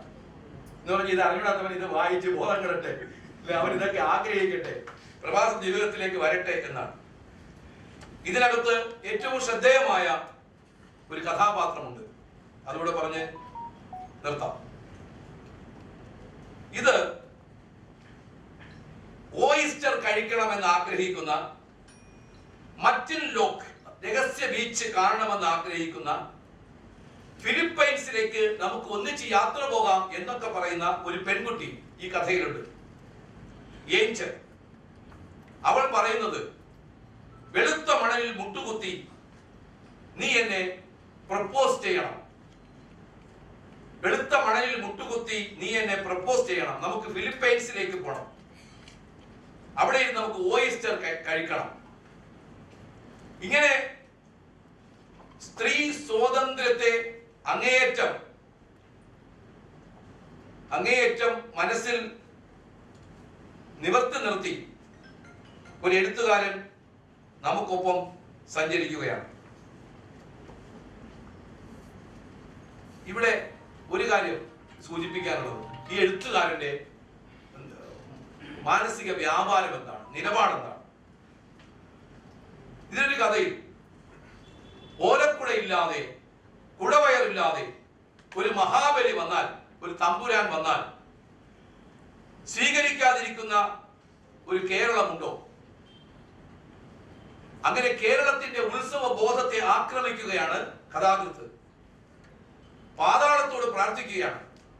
നമ്മുടെ നാട്ടിലെ മഹാബലി കുടവയറുള്ളവനാകണമെന്നും അയാൾ ഓലക്കുട തന്നെ ചൂടി വരണമെന്നുമുള്ള ഒരു നിർബന്ധം, അതിനെ മുഴുവൻ വകഞ്ഞു മാറ്റിക്കൊണ്ട് ഒരു ഉത്സവ ബോധത്തെ കടന്നാക്രമിക്കുകയാണ്. അതായത് മലയാളിയുടെ അടുത്തേക്ക് വരുന്ന മഹാബലി കുടവയറ് ഇല്ലാത്ത മഹാബലി, അല്ലെങ്കിൽ കുടയില്ലാത്ത മഹാബലി ആയാൽ എന്തായിരിക്കും കേരളീയന്റെ പ്രതികരണം എന്ന ചോദ്യം കൂടെ കഥാകൃത്ത് ഉന്നയിക്കും. ഇന്ത്യ ഉയർത്തുന്ന ഏറ്റവും പ്രധാനപ്പെട്ട മുദ്രാവാക്യമാണ് ഹം ഹോംഗെ കാമയാബ്. ഹം ഹോംഗെ കാമയാബ്, ഹം ഹോംഗെ കാമയാബ്. ഗോതമ്പിൻ പാടമാകെ വിത്തിട്ടു വരും ഞങ്ങൾ, ചോളത്തിൻ പാടമാകെ വിത്തിട്ടു വരും ഞങ്ങൾ. ഹം ഹോംഗെ കാമയാബ്, ഹം ഹോംഗെ കാമയാബ്. അതിന്റെ അർത്ഥം ഞങ്ങൾ അതിജീവിക്കുമെന്നാണ്. ഞങ്ങൾ നെഞ്ചു കൊടുത്ത് ചങ്കു കൊടുത്ത് അതിജീവിക്കും. അത്തരത്തിൽ ഇപ്പോൾ കർഷക ജീവിതത്തിന് ഒരു സമരം എങ്ങനെയാണ് സഹായകമായി മാറിയതെന്നും ആ സമരത്തിൽ എന്റെ പങ്ക് എന്താണെന്നും നേരിന്റെ നീർച്ചൂരുകൾ എന്നൊരു കഥയിലൂടെ കഥാകൃത്ത് സ്ഥാപിക്കുന്നുണ്ട്. കളചെത്തി മണ്ണിളക്കി കൃത്യതയോടെ വളം പ്രയോഗിക്കുന്നതിൽ ശ്രദ്ധാലുവായ ഒരു കർഷകനെ, കിഷൻലാൽ എന്നൊരു കർഷകനെ അദ്ദേഹം അവതരിപ്പിക്കുന്നു. 6 അടി ഉയരത്തിൽ ഒരു വർണ്ണനയാണ് അദ്ദേഹത്തിന്റെ തന്നെ ഭാഷയിൽ. 6 അടി ഉയരത്തിൽ ആരോഗ്യമുള്ള ഇലകളിൽ പൂങ്കാറ്റിനെ വെല്ലുവിളിച്ച് മധുരം ഒളിപ്പിച്ച് ദൃഢപൂർണമായ തണ്ടുകളിൽ ആ വിളവിന്റെ പൂർണ്ണത അദ്ദേഹം കരിമ്പിൻ പാടങ്ങളെ വർണ്ണിക്കുകയാണ്. അവിടെ ഒരു ഗ്രാമപ്രധാൻ ഉണ്ട്. നമുക്കറിയാം, ഇന്ത്യയിലെ പാടങ്ങളിൽ ജോലി ചെയ്യുന്ന ഒരുപാട് പേരുണ്ട്, കർഷകർ. ആ കർഷകരുമായി ബന്ധപ്പെട്ട് ഒരുപാട് വാക്കുകൾ പ്രയോഗിക്കുന്നുണ്ട്. ഹാരി മിർച്ചി, ചതച്ച പ്യാജ്, ദാൽ, സുവർണ നിറമുള്ള കരിമ്പിൻ നീര് കുറുക്കി ശർക്കരയാക്കുന്ന പെൺ കൈകൾ. ഭാര്യ അത് കരിമ്പിന്റെ നീര് കുറുക്കി ശർക്കരയാക്കുമ്പോൾ അത് എല്ലാ കൈകളിലും ഇങ്ങനെ ആ ശർക്കരയുടെ അംശം ഇരിക്കുമ്പോൾ അതിനെ നുണയുന്ന കർഷകനായ ഭർത്താവ്. ഇവരെയൊക്കെ ആവിഷ്കരിച്ചിട്ട് ഏറ്റവും പ്രധാനപ്പെട്ട ഒരു ഇന്ത്യൻ പ്രശ്നം കൈകാര്യം ചെയ്യുകയാണ് എഴുത്തുകാരൻ. വിളവെടുപ്പ് കഴിഞ്ഞ് എന്തു ചെയ്യണം എന്നൊരു ചോദ്യമുണ്ട്. വിളവെടുപ്പ് കഴിഞ്ഞാൽ നീ പാട്ടത്തിനെടുത്തിരിക്കുന്ന ഈ ഭൂമിയും നിന്റെ വിളവിന്റെ നല്ലൊരു അംശവും നീ തിരിച്ച് ആ പ്രധാൻ എന്ന് പറയുന്ന ആളിന് കൈമാറണം. നീ അയാളുടെ മഹലിൽ കൊണ്ടുപോയി അത് കൊടുക്കണം. അങ്ങനെ വിളവെടുപ്പ് കഴിഞ്ഞ് പരിപ്പ്, ഹൽവ, റാഗിപ്പേട, എള്ള്, ജാഗരി, ഉണ്ട, അങ്ങനെ ഇതെല്ലാം പ്രധാനിയുടെ മുന്നിലേക്ക് കൊണ്ടുപോകുന്നു. പിന്നെ മുദ്രക്കടലാസും നോട്ട്, അവിടെ ഉണ്ടായിരുന്ന നോട്ട് കെട്ടുകളും, പിന്നെ ആ പ്രധാനിയുടെ മുമ്പിൽ എന്തൊക്കെയാണോ വയ്ക്കേണ്ടത് അതെല്ലാം കൊണ്ട് അടിയറ വച്ചിട്ട് രണ്ടുപേരും പറഞ്ഞു, ഇതാ ഞങ്ങൾ തിരിച്ചു തരുന്നു, ഞങ്ങൾ കൃഷി ചെയ്യാൻ ഞങ്ങൾക്ക് അനുവദിച്ചിരുന്ന കാലം കഴിഞ്ഞിരിക്കുന്നു, അതുകൊണ്ട് ഇതെല്ലാം തിരിച്ചെടുത്തു കൊള്ളുക. പെട്ടെന്ന് അയാൾ പറയുന്ന, ആ പ്രധാനി പറയുന്ന ഒരു കാര്യമാണ് ഇന്ത്യയിലെ കർഷകന്റെ ശബ്ദമായി പിന്നീട് പരിഗണിച്ചത്, അല്ലെങ്കിൽ അത് പരിണമിച്ചത്. അത് മറ്റൊന്നുമല്ല, ഒരു പരിഗണനയും പരിണാമവും രണ്ടും സംഭവിക്കണം. ഞാൻ പറഞ്ഞ് അവസാനിപ്പിക്കുന്നത് ഇങ്ങനെയാണ്. ഒരു പായക്കിടക്ക, അതിൽ ഹുക്ക പുകച്ചുകൊണ്ടിരിക്കുന്ന ഒരു മനുഷ്യൻ. അയാൾ ആകെ വിഷമിച്ചിരിക്കുന്ന ഒരു മനുഷ്യനാണ്. അയാൾക്ക് എഴുന്നേൽക്കാൻ കഴിയുന്നില്ല, എങ്കിലും അയാൾ ഹുക്ക വലിക്കുകയാണ്. അയാളുടെ കണ്ണുകളിൽ ഒരു തിളക്കമുണ്ട്. പെട്ടെന്ന് അയാൾ പറയുന്ന ഒരു മറുപടിയുണ്ട്, നീ ഇതെനിക്ക് ഒന്നും തരേണ്ടതില്ല, ഇതെല്ലാം നീ എടുത്തുകൊള്ളൂ. കാരണം ഞാൻ ജീവിക്കുന്നത് നിന്റെ കരളുമായിട്ടാണ് എന്ന് പറയണത് അവസാനിപ്പിക്കുന്നത്. അപ്പൊ ഞാൻ വായിച്ചെടുത്തത് ഈ കർഷകൻ അയാളുടെ കരൾ പകുത്തു നൽകിയാണ് ഈ പ്രധാനിയെ ഇത്രയും കാലം സംരക്ഷിച്ചത്, അയാൾ ജീവനോടെ ഇരിക്കുന്നത്. കരൾ പകുത്തു നൽകിയിട്ടും ഹുക്ക വലിച്ച് തന്റെ ജീവിതം ആഹ്ലാദിക്കുന്ന, ജീവിതത്തെ ആഘോഷമാക്കി മാറ്റുന്ന മറ്റൊരു കർഷകനെ അവതരിപ്പിച്ചുകൊണ്ടാണ് പായക്കട്ടിലിൽ ഹുക്കയുടെ പുകച്ചുരുളുകൾക്കിടയിൽ പ്രധാനിയുടെ കണ്ണുകൾ തിളങ്ങി എന്ന് പറഞ്ഞുകൊണ്ടാണ് കഥ സജിത്ത് അവസാനിപ്പിക്കുന്നത്. ഞാൻ ചുരുക്കുന്നു.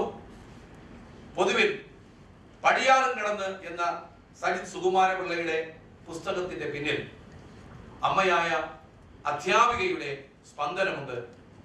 അവരുടെ ജീവിതത്തിന്റെ നനവുകളുണ്ട്.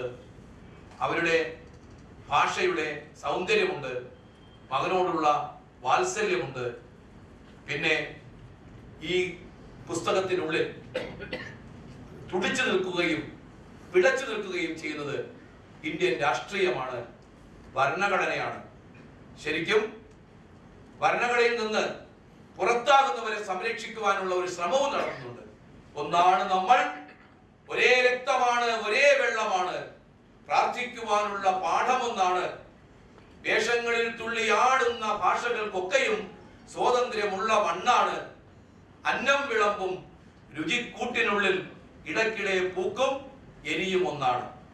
ശരിക്കും അജിത്ത് പരിചയപ്പെടുത്തുമ്പോൾ സജിത് സുകുമാരപിള്ള എന്ന എഴുത്തുകാരൻ ഇങ്ങനെ ഒരാളായിരിക്കും എന്ന് ഞാൻ വിചാരിച്ചതേയില്ല. ഇതിലെ ഓരോ കഥയും, പ്രഭാത് പുറത്തിറക്കിയ ഈ പുസ്തകത്തിലെ ഓരോ കഥയും ദീർഘമല്ല എങ്കിലും അതിന്റെ ഭാഷയും അതിന്റെ ആഖ്യാനവും അത് മുന്നോട്ട് വയ്ക്കുന്ന രാഷ്ട്രീയവും മനുഷ്യരാഷ്ട്രീയവും പുതിയ തലമുറയുടെ വെളിച്ചമായി തന്നെ നിൽക്കും. അതുകൊണ്ട് ഈ കഥാകൃത്തിന് എല്ലാ ഭാവുകങ്ങളും നേരുന്നു. അഭിവാദ്യങ്ങൾ.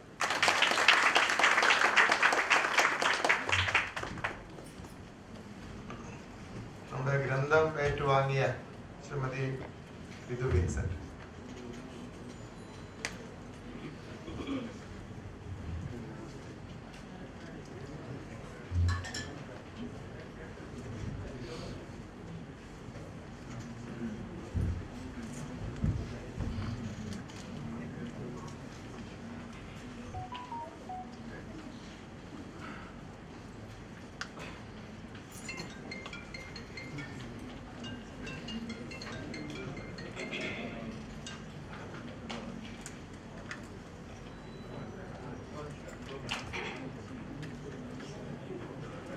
വേദിയിലിരിക്കുന്ന ബഹുമാനികൾ,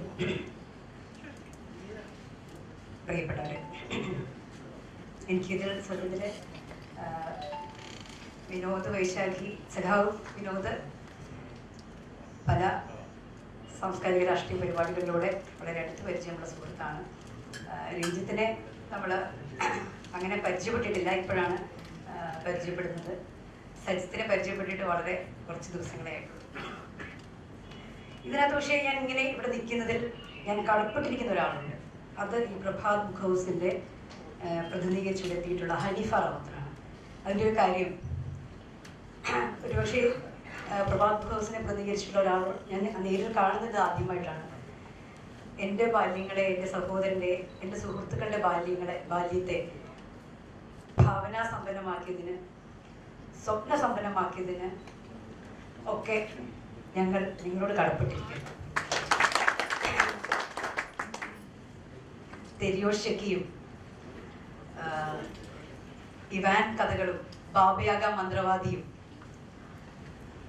തർജിനീവിൻ്റെ കഥകളുമൊക്കെ ബാല്യത്തിൽ എത്രയോ എത്രയോ തവണ വായിച്ചു കേൾക്കുകയും പിന്നീട് അക്ഷരങ്ങൾ പരിചയപ്പെട്ടപ്പോൾ അത് വായിക്കാൻ ശ്രമിക്കുകയും ഒക്കെ ചെയ്തിട്ടാണ് എനിക്കൊരു പക്ഷേ ഇങ്ങനെ ഇവിടെ നിന്ന് സംസാരിക്കാനാവുന്നത് എന്നത് നന്ദിയോടെ മാത്രം ഓർക്കാൻ കഴിയുന്ന കാര്യമാണ്. എൻ്റെ അച്ഛൻ സ്കൂൾ മാഷായിരുന്ന സമയത്ത് അദ്ദേഹം പ്രഭാത് ബുക്ക് ഹൗസിൽ നിന്ന് ഈ ലോണിന് പുസ്തകം വാങ്ങാൻ കിട്ടും. അപ്പോൾ അങ്ങനെയാണ് പുസ്തകം വാങ്ങിയത്. ഒരുമിച്ച് അടയ്ക്കാനായിട്ട് കാശുണ്ടാവില്ല. അപ്പോൾ അങ്ങനെ ഒരു കെട്ട് പുസ്തകങ്ങളുമായിട്ട് അദ്ദേഹം വരുന്നത് ഞാനും എൻ്റെ സഹോദരനും കൊതിയോടെ കാത്തിരിക്കും. അപ്പോൾ പിന്നെ നമ്മളിങ്ങനെ ഈ ചുക്കും കെക്കുവിൻ്റെയും ബാല്യവും റഷ്യൻ നാടോടി കഥകളും ഒക്കെ. അപ്പോൾ റഷ്യ ഞങ്ങൾക്ക് ഏറ്റവും അടുത്ത ഒരു സ്ഥലമായിരുന്നു. അഥവാ നമ്മളിങ്ങനെ ബാല്യത്തിൽ പോകണമെന്ന് ആഗ്രഹിക്കുന്ന, സ്വപ്നം കാണുന്നത് മുഴുവൻ റഷ്യയിലെ മഞ്ഞുകാലമാണ് സ്വപ്നം കാണുന്നത്. എനിക്ക് ഒരുപക്ഷെ നിങ്ങൾക്ക് പലർക്കും ഇത് ഞാൻ പറയുമ്പോൾ മനസ്സിലാകും. അങ്ങനെ അത്രയും പ്രഭാത് ബുക്ക് ഹൗസിൻ്റെ പുസ്തകങ്ങൾ, റഷ്യൻ പുസ്തകങ്ങൾ, ഒരു നല്ല തൂവള കടലാസിൽ കിട്ടുന്ന ആ പുസ്തകങ്ങൾ, അതിലെ കഥകളും അതിലെ ചിത്രങ്ങളും ഒക്കെയാണ് ബാല്യ കൗമാരങ്ങളെ പ്രചോദിപ്പിക്കുകയും പ്രോത്സാഹിപ്പിക്കുകയും ചെയ്തിരുന്നത് എന്ന് ഞാൻ ഓർക്കുകയാണ്. ഏതാനും ദിവസം മുമ്പ് ശ്രീമാൻ വിനോദ് വൈശാഖി വിളിച്ചിട്ട് ഈ പുസ്തക പ്രകാശനത്തിന്റെ കാര്യം പറയുന്നു. എന്തായാലും എനിക്കിന്നിവിടെ വരണം എന്നുള്ളത് കൊണ്ട് തീർച്ചയായും പങ്കെടുക്കാമെന്ന് വിചാരിക്കുന്നു. മെനഞ്ഞാന്ന് സജിത്ത് വിളിച്ചിട്ട് ഈ പുസ്തകം ഞാൻ എവിടെ ഏൽപ്പിക്കണമെന്ന് ചോദിക്കുന്നു. അപ്പോൾ ഞാൻ കൊച്ചിയിലാണ്. അദ്ദേഹത്തിൻ്റെ ഒരു സുഹൃത്ത് മറ്റോ വണ്ടിയിൽ, കാറിൽ ഞാൻ താമസിക്കുന്ന ഇടത്ത്, കൊച്ചിയിൽ തന്നെ ടൗണിലല്ല, കുറച്ചധികം ദൂരെയാണ്, അവിടെ കൊണ്ടുവന്ന് പുസ്തകം ഏൽപ്പിക്കുന്നു. പക്ഷെ ആ സമയത്ത് ഞാൻ അവിടെ ഉണ്ടായിരുന്നില്ല. ഇന്നലെ രാത്രി മാത്രമാണ് ഞാൻ ആ പുസ്തകം കൈപ്പറ്റിയത്.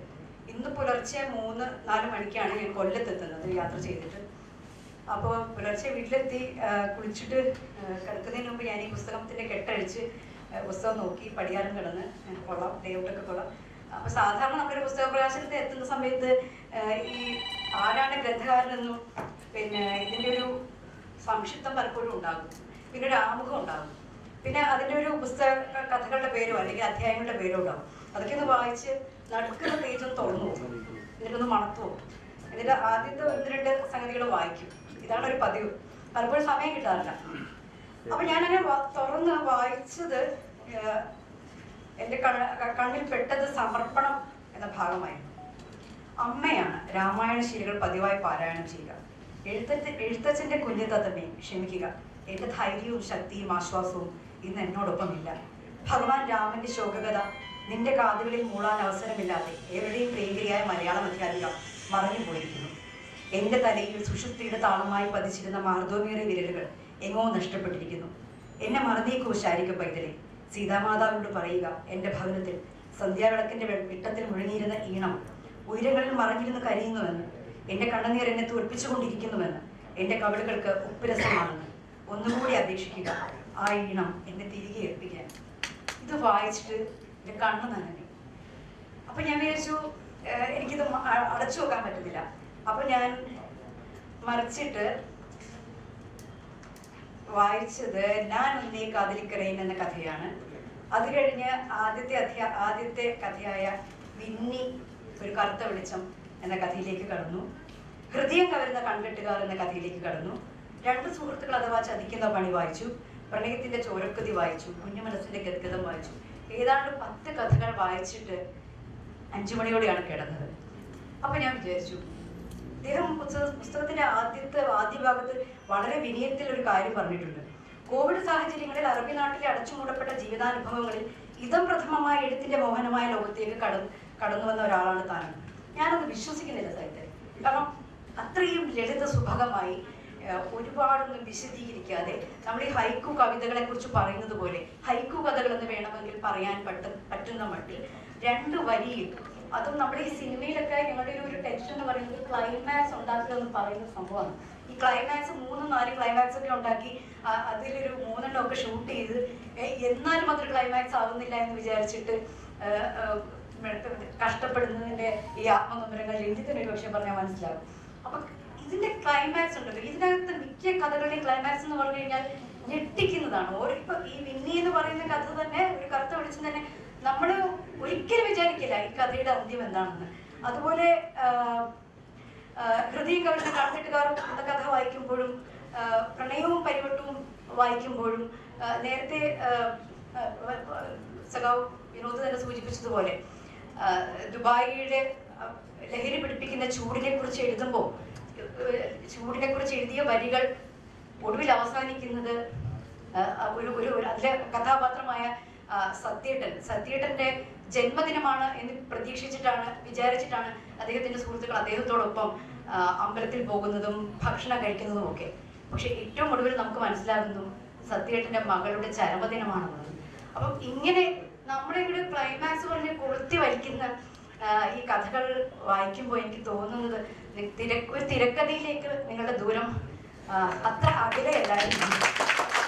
ഇത് വളരെ സന്തോഷമുണ്ട്. കാരണം പ്രത്യേകിച്ചും ഒരു പ്രവാസിയായിരിക്കുമ്പോൾ നമ്മൾ എപ്പോഴും പ്രവാസ കഥകളെ കുറിച്ചിട്ട് ഒരു നൊസ്റ്റാൾജിയോടെ ആയിരിക്കും പലപ്പോഴും. ഞാൻ അങ്ങനെ ഒരു എന്താ പറയുക, അങ്ങനെ ഒരു സംഗതി എനിക്കുണ്ടായിരുന്നു. ഞാൻ വിചാരിച്ചു ചിലപ്പോൾ കുറച്ച് നൊസ്റ്റാൾജിയ വായിക്കാറുണ്ട്, പക്ഷെ ഇത് അങ്ങനെയല്ല.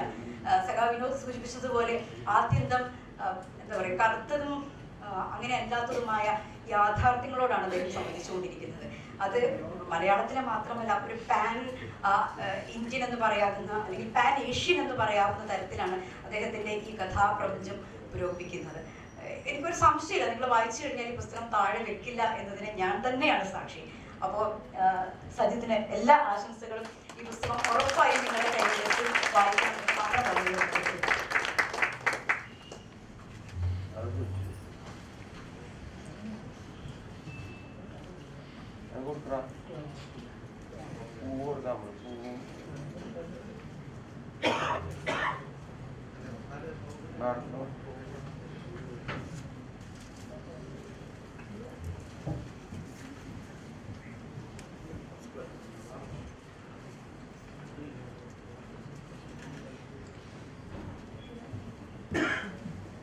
പ്രഭാത് ബുക്കോസിനെ കുറിച്ച് പറഞ്ഞ നല്ല വാക്കുകൾക്ക് നന്ദി. നമ്മുടെ പഴയ തലമുറയുടെയൊക്കെ ഒരു വികാരമാണ് പ്രഭാത് ബുക്കോസ്. നിശ്ചയമായിട്ടും അത് ഒരു നല്ല കോംപ്ലിമെൻ്റ് ആയിട്ട് തന്നെ ഞങ്ങൾ കരുതുന്നു. ഞങ്ങളുടെ പ്രവർത്തനങ്ങൾക്ക് പ്രചോദനമായിട്ട് ഈ വാക്കുകൾ നിശ്ചയമായിട്ടും ഞങ്ങൾ വിലയിരുത്തുന്നു. നന്ദി. അടുത്തതായിട്ട് നമുക്ക് ശ്രീ രഞ്ജിത്ത് കമലാശങ്കർ അദ്ദേഹം സംസാരിക്കും.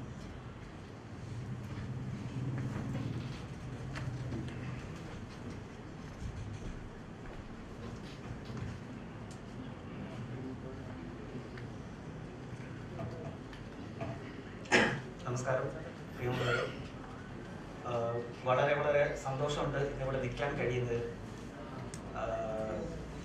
ആക്ച്വലി എനിക്കൊരു 2 ആഴ്ച മുമ്പാണ് എൻ്റെ ഒരു സുഹൃത്തായ സൂരജ് എന്നെ വിളിക്കുന്നത്. നമ്മുടെ സജിത്തേട്ടന് ഓർമ്മയുണ്ടോ, പുള്ളിക്കാരനൊരു ബുക്കൊക്കെ എഴുതിയിട്ടുണ്ട്, ഒന്ന് അതിൻ്റെ ചടങ്ങിന് വരാമോ എന്നാണ് ചോദിച്ചത്. അപ്പോൾ ഞാൻ ഈ 2-3 തിരക്കഥയൊക്കെ എഴുതി കുറച്ച് അഹങ്കാരമൊക്കെ സൈഡിൽ ഇവിടെ ഉണ്ട്. അപ്പോൾ ഞാൻ വിചാരിച്ചു ഓക്കെ ഒന്ന് കണ്ടു നോക്കാം. പുള്ളിയെ പോയി കാണുന്നു, ഞാൻ പുള്ളിയുടെ ബുക്ക് എടുക്കുന്നു, വായിച്ചു തുടങ്ങുന്നു. ഒരു കഥ കഴിഞ്ഞപ്പോൾ എനിക്ക് പണി പാടിയത് മനസ്സിലായി. ഞാൻ വിചാരിച്ചൊന്നും അല്ല എഴുത്ത്, അല്ലെങ്കിൽ ഞാൻ ഈ തിരക്കഥ എഴുത്തുന്ന വെച്ചാൽ ഒരു തട്ടിപ്പ് പരിപാടിയാണ്. സാഹിത്യമോ അങ്ങനെയൊന്നും പിടിക്കേണ്ട ആവശ്യമില്ല, ഇതിനറിയാമല്ലോ. ഒരു കഥ വായിച്ചപ്പോൾ ഒരു കാര്യം ഉറപ്പായി, സൈതേട്ടാ എന്നെ കാട്ടി വളരെ വളരെ നന്നായിട്ട് നിങ്ങൾക്ക് മലയാളം അറിയാം, ഉറപ്പായിട്ടും. അപ്പോ നല്ല മലയാളം എന്ന് വെച്ചാൽ നല്ല സൗന്ദര്യമുള്ള ഭാഷ, നല്ല ഭാവനയുള്ള മലയാളം. എനിക്ക് ഓരോ കഥ വായിച്ചപ്പോഴും അത് എവിടെയോ നന്നായിട്ട് എനിക്ക് ഫീൽ ചെയ്യുന്നുണ്ടായിരുന്നു. വളരെയധികം അഭിമാനമുണ്ട് എനിക്കിവിടെ ഈ പരിപാടിയിൽ പങ്കെടുക്കാൻ കഴിഞ്ഞത്. നിങ്ങൾ ഇന്ന് ഇതൊന്നും അല്ല ഞാൻ പ്രതീക്ഷിച്ചത്, നിങ്ങൾ കടത്തി വെട്ടിക്കളഞ്ഞു, വേറെ ലെവലായിരുന്നു. പിന്നെ ഇതിന്റെ ഒരു ചെറുകഥയുടെ ഒരു രീതി എന്ന് വെച്ചാൽ ഞാൻ ചെറുകഥയൊന്നും അങ്ങനെ എഴുതാറില്ല. ഞങ്ങളുടെ സിനിമയിലാണെങ്കിൽ ഞങ്ങൾ പറയും ഒരു ആക്ട് ഫിലിമാണ് ഒരു സിനിമയുടെ സ്ട്രക്ചറിന്റെ ഏറ്റവും ചെറിയൊരു രൂപം, ഒരു റെഡ്യൂസ്ഡ് ഫോട്ടോസ്റ്റാറ്റ് എന്ന് പറയാം. റെഡ്യൂസ്ഡ് ഫോട്ടോസ്റ്റാറ്റ് എന്ന് വെച്ചാൽ ഇപ്പോൾ എന്താ പറയുക, കോളേജിലൊക്കെ തൊണ്ട് വെക്കുമ്പോൾ നമ്മളൊരു പുസ്തകം കൊണ്ടൊരു ഫോട്ടോസ്റ്റാറ്റ് കടയിൽ കൊടുത്താൽ അവരതിന്റെ ഒരു റെഡ്യൂസ്ഡ് കോപ്പി ആക്കി എടുത്തു തരും. അത് പോക്കറ്റ് വെക്കുക, നോക്കി എഴുതുക. ഞാനങ്ങനെ ചെയ്തിട്ടുണ്ടെന്നല്ല, ചെയ്യാത്തത് വലിയ നല്ല പയ്യനായോണ്ടൊന്നുമല്ല, ആഗ്രഹം ഉണ്ടായിരുന്നു, വളരെയധികം പേടിയായിരുന്നു, സാറന്മാരെ പിടിക്കുന്നുള്ള പേടി കാരണം ഞാൻ ചെയ്തിട്ടില്ല. അപ്പം ഒരു സിനിമയുടെ സ്ക്രിപ്റ്റിന്റെ ഒരു റെഡ്യൂസ്ഡ് ഫോട്ടോസ്റ്റാറ്റ് ഒരു ലെവലാണ് ഒരു ആക്ട് ഫിലിം വരുന്നത്. പക്ഷെ കഥകളുടെ കാര്യം നോക്കുമ്പോൾ എനിക്ക് ഒരിക്കലും തോന്നിയിട്ടില്ല ചെറുകഥ എന്ന് പറയുന്നത് ഒരു നോവലിന്റെയോ ഒരു വലിയൊരു കഥയുടെയോ ഒരു ചെറിയൊരു രൂപമാണ്. അതിന്റെ നറേറ്റീവ് സ്ട്രക്ചർ തന്നെ ടോട്ടലി ഡിഫറെന്റ് ആയിട്ടാണ് എനിക്ക് തോന്നിയിട്ടുള്ളത്. ഫോർ എക്സാമ്പിൾ സൈതേട്ടന്റെ പല കഥകളും 1 പേജോ 2 പേജോ ഉള്ളൂ. പക്ഷെ ആ 2 പേജ് വായിച്ചു കഴിയുമ്പോൾ ഇപ്പോൾ ഇത്രയുമാണ് നമുക്ക് ആ കിട്ടുന്ന കണ്ടന്റ് എങ്കിലും നമ്മുടെ മനസ്സിൽ കയറുന്ന ഒരു ലോകം അത് ഇത്രയെങ്കിലും ഉണ്ട്. ആ 2 പേജ് വായിച്ചു കഴിയുമ്പോൾ നമ്മുടെ ഉള്ളിൽ കയറുന്ന ലോകം ടോട്ടലി ഒരു വളരെ വലിയൊരു ലോകം തന്നെയാണ്. ഫോർ എക്സാമ്പിൾ പുള്ളിക്കാരന്റെ പുസ്തകം ഞാൻ മുഴുവൻ വായിച്ചു, ചുമ്മാ പറയുന്നതല്ല, മുഴുവൻ വായിച്ചു. ആ ഒരു 100 പേജുണ്ട്, 98 പേജുണ്ട് പുസ്തകം. പക്ഷെ അത് തരുന്ന ഒരു ലോകം, നമ്മുടെ മുന്നിൽ കാഴ്ചവെക്കുന്ന ഒരു മായാ ലോകം, അതൊരു 1000 പേജുകളുടെ മുകളിലുണ്ട്. വളരെ വളരെ സന്തോഷം സൈതേട്ട എന്നെ ഇവിടെ വിളിച്ചതിലും ഇവിടെ വരാൻ പറ്റിയതിലും വളരെ വളരെ സന്തോഷമുണ്ട്. വളരെ അഭിമാനപൂർവ്വം ഞാൻ പറയുന്നു, എൻ്റെ അടുത്തൊരു ചേട്ടനാണ്, സുഹൃത്താണ് സൈതേട്ടൻ. നിങ്ങൾ ഇനിയും എഴുതണം, ഇനിയും ഇതുപോലെ നല്ല നല്ല കഥകൾ എഴുതണം. പറ്റുന്നെങ്കിൽ വിധുവിന് കൊടുക്കുന്നുമ്പോൾ എനിക്ക് ആ തിരക്ക് തരണം. അപ്പോൾ നന്ദി, നമസ്കാരം.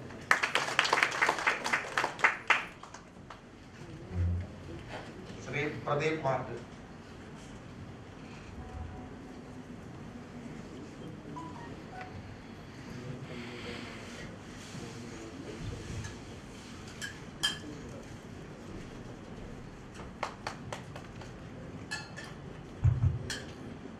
ബഹുമാനപ്പെട്ട അധ്യക്ഷൻ, പ്രഭാത് ബുക്സ് ഡയറക്ടർ, വേദിയിലിരിക്കുന്ന വിശിഷ്ട വ്യക്തിത്വങ്ങളെ, പ്രിയമുള്ള സുഹൃത്തുക്കളെ, സാഹിത്യ ലോകത്തിനും എഴുത്തിൻ്റെ ലോകത്തെയും ആധുനിക സമൂഹം വളരെ ഗൗരവത്തോടുകൂടി ഉറ്റുനോക്കുന്ന ഒരവസ്ഥയിലൂടെയാണ് സമൂഹം ഇന്ന് കടന്നു പോകുക. അതിന് കാരണം തൂലികയുടെ ശക്തിയാണ്. അല്ലയോ എഴുത്തുകാരാ,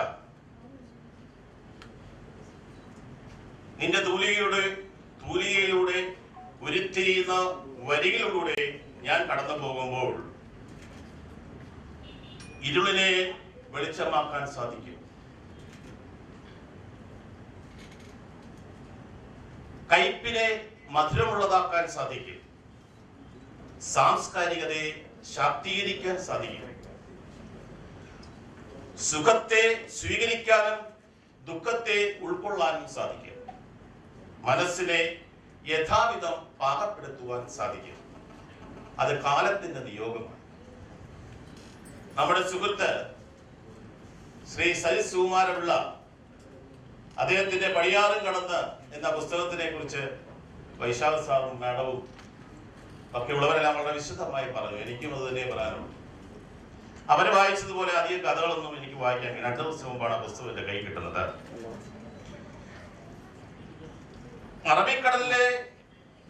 അറബി മണലിൽ ആ ചൂടേറ്റ് അദ്ദേഹത്തിന്റെ വിയർപ്പുകളെ ഉരുക്കി കാച്ചിക്കൂട്ടി അത് നല്ല വാക്കുകളിലൂടെ ഈ കഥ പൂർത്തീകരിച്ചു.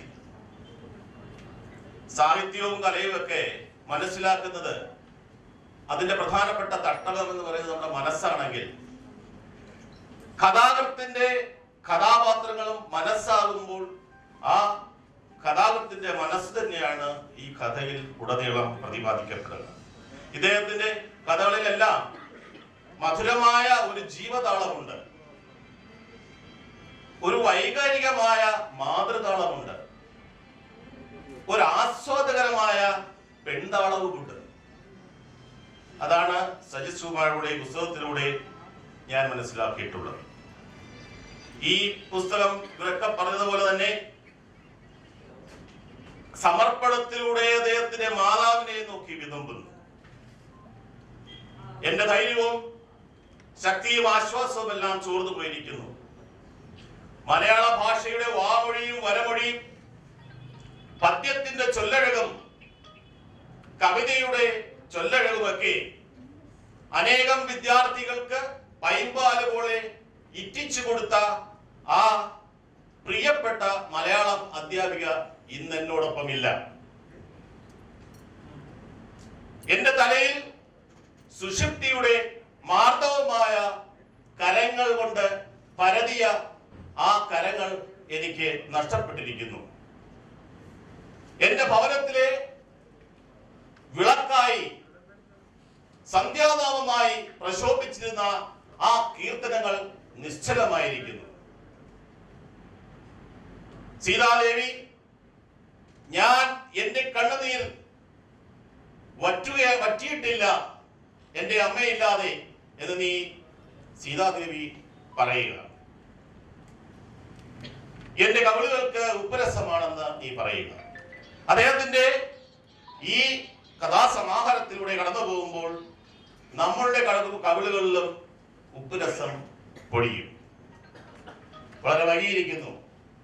33 വർഷങ്ങൾക്ക് മുമ്പ് എന്റെ സഹപാഠിയായി ഞാൻ സജിത് സുകുമാരപിള്ളയെ കാണുമ്പോൾ അദ്ദേഹത്തിൽ ഞാൻ അന്ന് ഒരു സാഹിത്യകാരനെ ദർശിച്ചിരുന്നു. കാരണം അദ്ദേഹത്തിന്റെ വാക്കുകൾ സുഭാഷിതങ്ങളാണ്. എന്താണ് സുഭാഷിതങ്ങൾ എന്ന് പറഞ്ഞാൽ? ഒരു വാചകം പറയുമ്പോൾ, ഒരു വാക്ക് പറയുമ്പോൾ അത് കേൾക്കുന്നവന് ഒരു സുഖം അനുഭവപ്പെടുക, അവനൊരു ആശ്വാസം ഉണ്ടാകുക. അങ്ങനെയുള്ള വാക്കുകളാണ് അവൻ പറയുന്നതെങ്കിൽ അത് സുഭാഷിതങ്ങളാണ്. പഠിക്കുന്ന കാലം മുതൽ തന്നെ സജിത്തിന്റെ ഒരു പ്രത്യേകതയാണ് അത്. അദ്ദേഹം ഒരു ആശംസ നമുക്കൊരു വാട്സാപ്പിലൂടെ അയച്ചാൽ അതിന് ഒരു സാഹിത്യത്തിന്റെ ചുവയുണ്ട്. ഒരു ഫോൺ കോൾ നമുക്ക് ചെയ്താൽ അതിനൊരു സാഹിത്യത്തിന്റെ ചുവയുണ്ട്. അത് അന്ന് മുതലേ ദർശിച്ചു. ഞാൻ കരുതിയിരുന്നില്ല അദ്ദേഹം ഇങ്ങനെ ഒരു പുസ്തകം തയ്യാറാക്കുമെന്ന്. ഒരു കല്യാണ അവസരത്തിൽ പങ്കെടുക്കുകയാണെങ്കിൽ ആ കല്യാണത്തിൽ പങ്കെടുത്ത പശ്ചാത്തലത്തിനെ ആസ്പദമാക്കി അന്ന് വൈകിട്ട് തന്നെ വാട്സാപ്പിൽ പ്രത്യക്ഷപ്പെടുകയാണ് അദ്ദേഹത്തിന്റെ ഒരു കവിത, അല്ലെങ്കിൽ ഒരു ചെറിയ ശ്ലോകം, അല്ലെങ്കിൽ ഒരു ഖണ്ഡിക. അങ്ങനെ നൂലുകളിൽ ഓർത്തെടുത്ത മുത്തുമണികൾ പോലെ വാക്കുകളെ വാചകങ്ങളായും വാചകങ്ങളെ ഖണ്ഡികകളായും ഖണ്ഡികളെ പുസ്തകരൂപത്തിലേക്ക് ആക്കി മാറ്റിയ സജിത്തിന് ഞങ്ങളുടെ സുഹൃത്ത് വലയത്തിന്റെ എല്ലാവിധ അഭിനന്ദനങ്ങളും ഞാൻ നേരുകയാണ്. കാരണം അദ്ദേഹത്തെ കുറിച്ച് കൂടുതൽ ഒരുപാട് പറയണമെന്നുണ്ട്. അവസാനത്തെ ഈ ഒരു വാചകമായതുകൊണ്ട് ഈ ഒരു സംസാരമായോട് ദീർഘിപ്പിക്കുന്നില്ല. ഞങ്ങളുടെ NIP സുഹൃത്തുക്കളുടെ പ്രതിനിധിയായിട്ട് ഒരു 2 വാക്ക് സംസാരിക്കാൻ ഈ മഹത് വേദിയിൽ എനിക്കൊരു അവസരം നിങ്ങൾക്ക് വേണ്ടി ലഭ്യമായതിന് എന്റെ വലിയ ഭാഗ്യമായി ഞാൻ കണക്കാക്കുന്നു. സജിത്തിന് എല്ലാവിധ ഭാവങ്ങളും വീണ്ടും നേരുകയാണ്. അതുപോലെ തന്നെ കേരളത്തിലെ 1ാമത്തെ പ്രസാധകരായ പ്രഭാത് ബുക്സ് സജിത്തിന്റെ ഏറ്റവും വലിയ ഭാഗമാണ് ഈ പുസ്തകം. അദ്ദേഹത്തിന്റെ ടീം അംഗങ്ങളുടെ വലിയ ഒരു ശേഖരമാണ് ഇതിന്റെ പിന്നിൽ പ്രവർത്തിച്ചത്. അവർക്ക് എല്ലാവിധ ഭാവങ്ങളും നേരുകയാണ്. അതുപോലെ തന്നെ എനിക്ക് ഏറ്റവും ഇഷ്ടപ്പെട്ടത് ഈ പുസ്തകത്തിന്റെ ആ പുറംകവചം, അദ്ദേഹത്തിന്റെ പേരാ പുസ്തകത്തിലൂടെ ഞാൻ ഓർക്കുന്നില്ല, തയ്യാറാക്കിയ വളരെ മനോഹരമായി അത് തയ്യാറാക്കിയിരിക്കുന്നു. എല്ലാം കൊണ്ടും സജിത്തിന്റെ ഈ പുസ്തകം പടിയാർ സൂരജ് അദ്ദേഹത്തിനെ പ്രത്യേകം അഭിനന്ദിക്കുന്നു. ആ വ്യക്തി നല്ല മനോഹരമായി, അതായത് പടിയാറിൽ കടന്ന എന്ന ആ പശ്ചാത്തലത്തിന്റെ ഭാവം ആ കവർ പേജിൽ നമുക്ക് ദർശിക്കാൻ സാധിക്കും. അതുപോലെ തന്നെ ഈ പുസ്തകം ഇനിയും പടിയാറും കടന്നിട്ട് പടി 12ഉം പടി 18ഉം എത്താൻ സജിത്തിന് സാധിക്കട്ടെ. എല്ലാവിധ ആശംസകളും നേരുന്നു. ഞങ്ങളുടെ സുഹൃത്തുക്കളുടെ ഒരു സ്നേഹം ഞങ്ങൾക്ക് അദ്ദേഹത്തിന് നൽകുവാൻ, ആശംസകൾ നൽകുവാനായിട്ട് വലിയ പുഷ്പങ്ങളും ഒന്നുമില്ല. ഞങ്ങളുടെ സ്നേഹം അദ്ദേഹത്തിന്റെ കാൽക്കൽ സമർപ്പിച്ചുകൊണ്ട് ചെറിയ ഒരു മൊമെന്റോ നൽകാനായി ആഗ്രഹിക്കുന്നു. അദ്ദേഹത്തിന് ശ്രീ ജോജി എബ്രഹാം ആ മൊമെന്റം സമ്മാനിക്കുന്നതായിരിക്കും.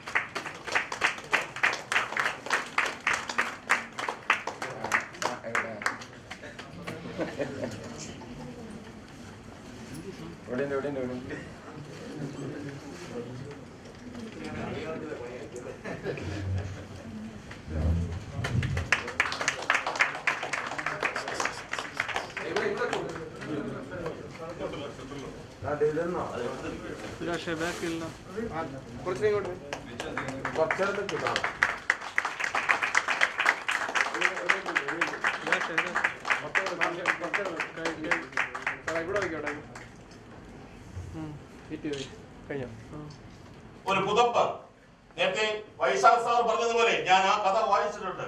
4 സ്ഥലത്തും കൂട്ടിക്കെട്ടി അമ്മയുടെ പുതപ്പിന്റെ അടിയിൽ അമ്മയുടെ വിയർപ്പിന്റെ ഗന്ധം ഏറ്റുവാങ്ങിക്കൊണ്ട് ഒരു രാത്രി മൊത്തവും ഭയാനകമായ ചീവിടിന്റെ കടച്ചിലിന് ഇടയിലൂടെ ഉറങ്ങിക്കിടന്ന മനുഷ്യൻ രാവിലെ അച്ഛൻ പറയുന്നു, നിന്റെ കൂട്ടുകാരൻ മരിച്ചുപോയി. ശ്രീ പോൾ MGയെ ഞാൻ ക്ഷണിക്കുന്നു. ആ കൂട്ടുകാരന് വേണ്ടി, നമ്മളാണോ ആ കൂട്ടുകാരൻ വൈശാഖ സാർ ചോദിച്ചു, ഒരു പൊന്നാര അടിയിക്കാനായിട്ട് അദ്ദേഹത്തെ ഞാൻ ക്ഷണിക്കുന്നു.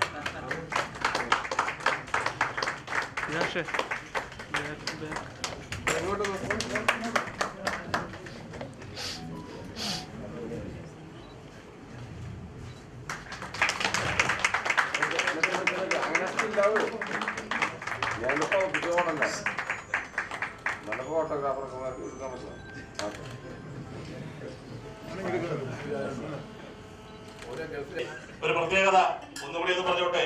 സജിത്ത് 3 വർഷം ഞങ്ങളുടെ ബാച്ചിൽ പഠിച്ചുവെങ്കിലും സജിത്തിന് എല്ലാ വർഷത്തെയും സജിത്തിന്റെ അനിയന്മാരായിട്ട് ജൂനിയേഴ്സ് ആണ് ഏറ്റവും കൂടുതൽ ബന്ധമുള്ളത്.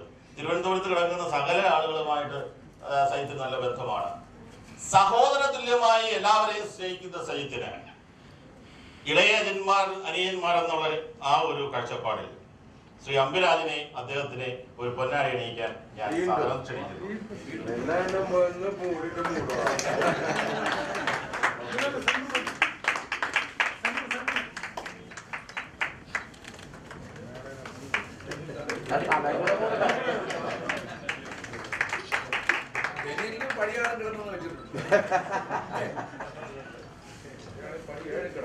ഈ ഒരു മഹത് സമ്മേളനം അല്ലെങ്കിൽ ഒരു വൈകാരികമായ ഈ ഒരു പ്രധാനപ്പെട്ട സമ്മേളനത്തിന് അതിന്റെ കോർഡിനേഷന് വേണ്ടിയിട്ട് സജിത്തിന്റെ കൂടെ നിന്നത് ഞങ്ങളെ ഒരു അനുജൻ തന്നെയാണ്. അദ്ദേഹത്തിനെ കൊണ്ടും ഒരു പൊന്നാടി കഴിച്ചില്ലെങ്കിൽ അത് ഒരു ശരിയായ ഒരു കാര്യമല്ല. സജിത്ത് ദയവേത് ഒന്നുകൂടി മുമ്പോട്ട് വരിക, ഒരു പൊന്നാടിയാൽ അനന്തകൃഷ്ണനെ ഞാൻ ക്ഷണിക്കുന്നു. അതായത് മൊത്തത്തിൽ കൺസെഷൻ കിട്ടിയാണ്.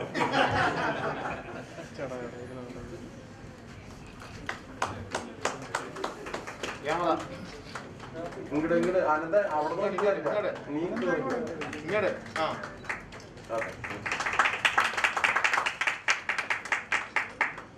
വളരെ മഹനീയമായ ഈ മുഹൂർത്തത്തിലേക്ക് ഞങ്ങൾ എല്ലാവരെയും ക്ഷണിക്കുകയും ഈ ഒരു സംസാരിക്കാൻ ഒരു അവസരം തന്ന ഈ പ്രഭാത് ബുക്സിന്റെ എല്ലാ പ്രവർത്തകർക്കും ഒരിക്കൽ കൂടി നന്ദി പറയുന്നു. എല്ലാവർക്കും നന്ദി, നമസ്കാരം.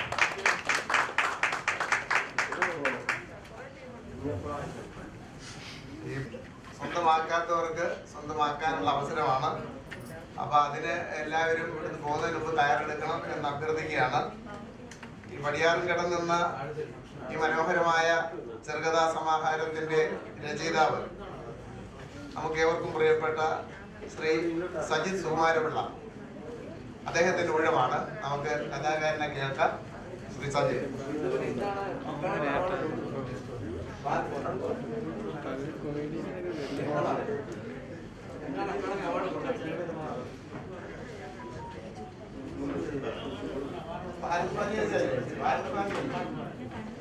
നമ്മുടെ പ്രിയപ്പെട്ട സംവിധായകയും എഴുത്തുകാരിയുമായ ശ്രീമതി വിധു വിൻസെന്റിന് ഇന്ന് കേരള സാഹിത്യ അക്കാദമിയുടെ അവാർഡ് ഭാരത് ഭവനിൽ വെച്ചിട്ട് 4 മണിക്ക് ബഹുമാനപ്പെട്ട മന്ത്രി നൽകുന്നുണ്ട്.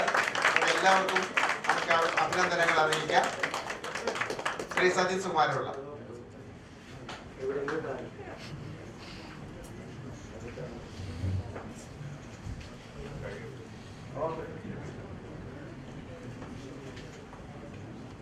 നമസ്കാരം.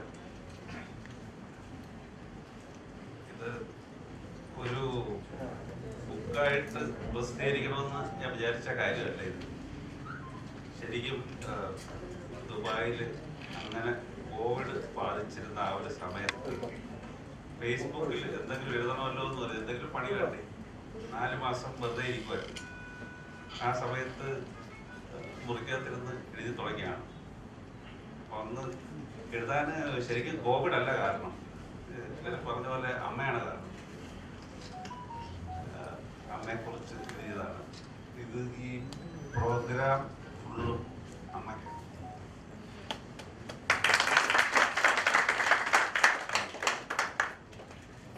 പിന്നെ ഈ കഥകൾ എഴുതുക എന്ന് പറഞ്ഞാൽ ഇതൊരു വലിയ ചടങ്ങാണ്. കാരണം നമ്മളെ കയ്യിലുള്ളത് വലിയൊരു കഥയാണ്. അതിനെ ഇപ്പോഴത്തെ ആൾക്കാരും അത്രയും നേരം ഇരുന്ന് വായിക്കുമെന്ന് ഞാൻ ഒരിക്കലും വിചാരിച്ചിട്ടില്ല. അപ്പോൾ അതിനെ ചുരുക്കി ഒരു 20 ലൈന് അല്ലെങ്കിൽ ഒരു പേജിലാക്കി കൊണ്ടുവരാനായിട്ട് ഒരുപാട് ബുദ്ധിമുട്ടി. അപ്പം അതിന് ഒരുപാട് മലയാളം വാക്കുകൾ വേണം. അങ്ങനെ വാക്കുകൾ കണ്ടുപിടിക്കേണ്ടി വരും. നമ്മൾ എഴുതുന്നത് പണ്ട് കാളിദാസനൊക്കെ ചെയ്ത പോലെ കാളി അമ്മയെ പുറത്താക്കിയിട്ട് നാക്ക് പുറത്തിട്ട് എഴുതി വാങ്ങിച്ച അനുഗ്രഹം ഇല്ല. പിന്നെ വാൽമീകി മഹർഷിയെ പോലെ അതിന്ന് പുറത്തിയാടി വന്ന് എഴുതിയ അതിനുള്ള കഴിവുമില്ല. അങ്ങനെ ഒരുപാട് ബുദ്ധിമുട്ട് നമുക്ക് എഴുതാറുണ്ട്.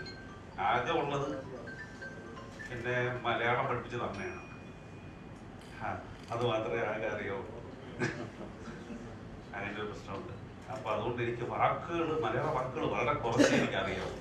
അപ്പം അത് വെച്ചത് മേക്കപ്പ് ചെയ്യണം. അങ്ങനെ എന്ത് ചെയ്യാൻ പറ്റും? 15 സ്വരാക്ഷരമുണ്ട്, 42 വ്യഞ്ജനാക്ഷരമുണ്ട്, കുറെ ചില്ലക്ഷരം കൂട്ടക്ഷരമുണ്ട്. ഇതിനെടുത്ത് അങ്ങോട്ടും ഇങ്ങോട്ടൊക്കെ തിരിച്ച് മറിച്ചൊക്കെ ഇട്ടപ്പോൾ അതൊരു വലിയ വാക്കായി, വലിയൊരു കഥയായി. പിന്നെ കഥ, നമ്മൾ ഒരു കഥ എഴുതണമെങ്കിൽ ഇതിൽ നമുക്ക് ഒരുപാട് ജീവിതാനുഭവങ്ങൾ വേണം, ഇല്ലെങ്കിൽ ഒരുപാട് ട്രാവൽ ചെയ്യണം. അങ്ങനെയൊക്കെ ഒരുപാട് കാര്യങ്ങളുണ്ടെങ്കിൽ മാത്രമേ നമുക്ക് കഥകൾ മനസ്സിൽ വരുവുള്ളൂ. എനിക്കിതെല്ലാം ഉണ്ട്. ഞാൻ ഒരുപാട് ട്രാവൽ ചെയ്യും. ഞാൻ ദുബായിലായിരിക്കുമ്പോൾ ഈവൻ ഫ്രൈഡേ ആണെങ്കിൽ പോലും രാവിലെ വണ്ടിയെടുത്ത് ഞാൻ പോകും. എവിടെയെങ്കിലും പോയ സ്ഥലങ്ങളിൽ വീണ്ടും വീണ്ടും വീണ്ടും പോകും. കാര്യം എന്താണെന്ന് വെച്ചാൽ ഞാൻ ഈ മരങ്ങളും കാടും ഇതൊക്കെ ഉള്ള സ്ഥലത്ത് നിന്നല്ലേ വന്നത്. വലിയ ബിൽഡിങ്ങുകളൊക്കെ കാണുമ്പോൾ അതിശയമുണ്ട്. എന്നും ബിൽഡിങ്ങിൻ്റെ അടിയിൽ ചെന്ന് ഭഗവാനെ എന്നെ ഇവിടെ എത്തിച്ചല്ലോ എന്ന് പ്രാർത്ഥിക്കും. ദൈവത്തിൻ്റെ ഒരു അനുഗ്രഹം.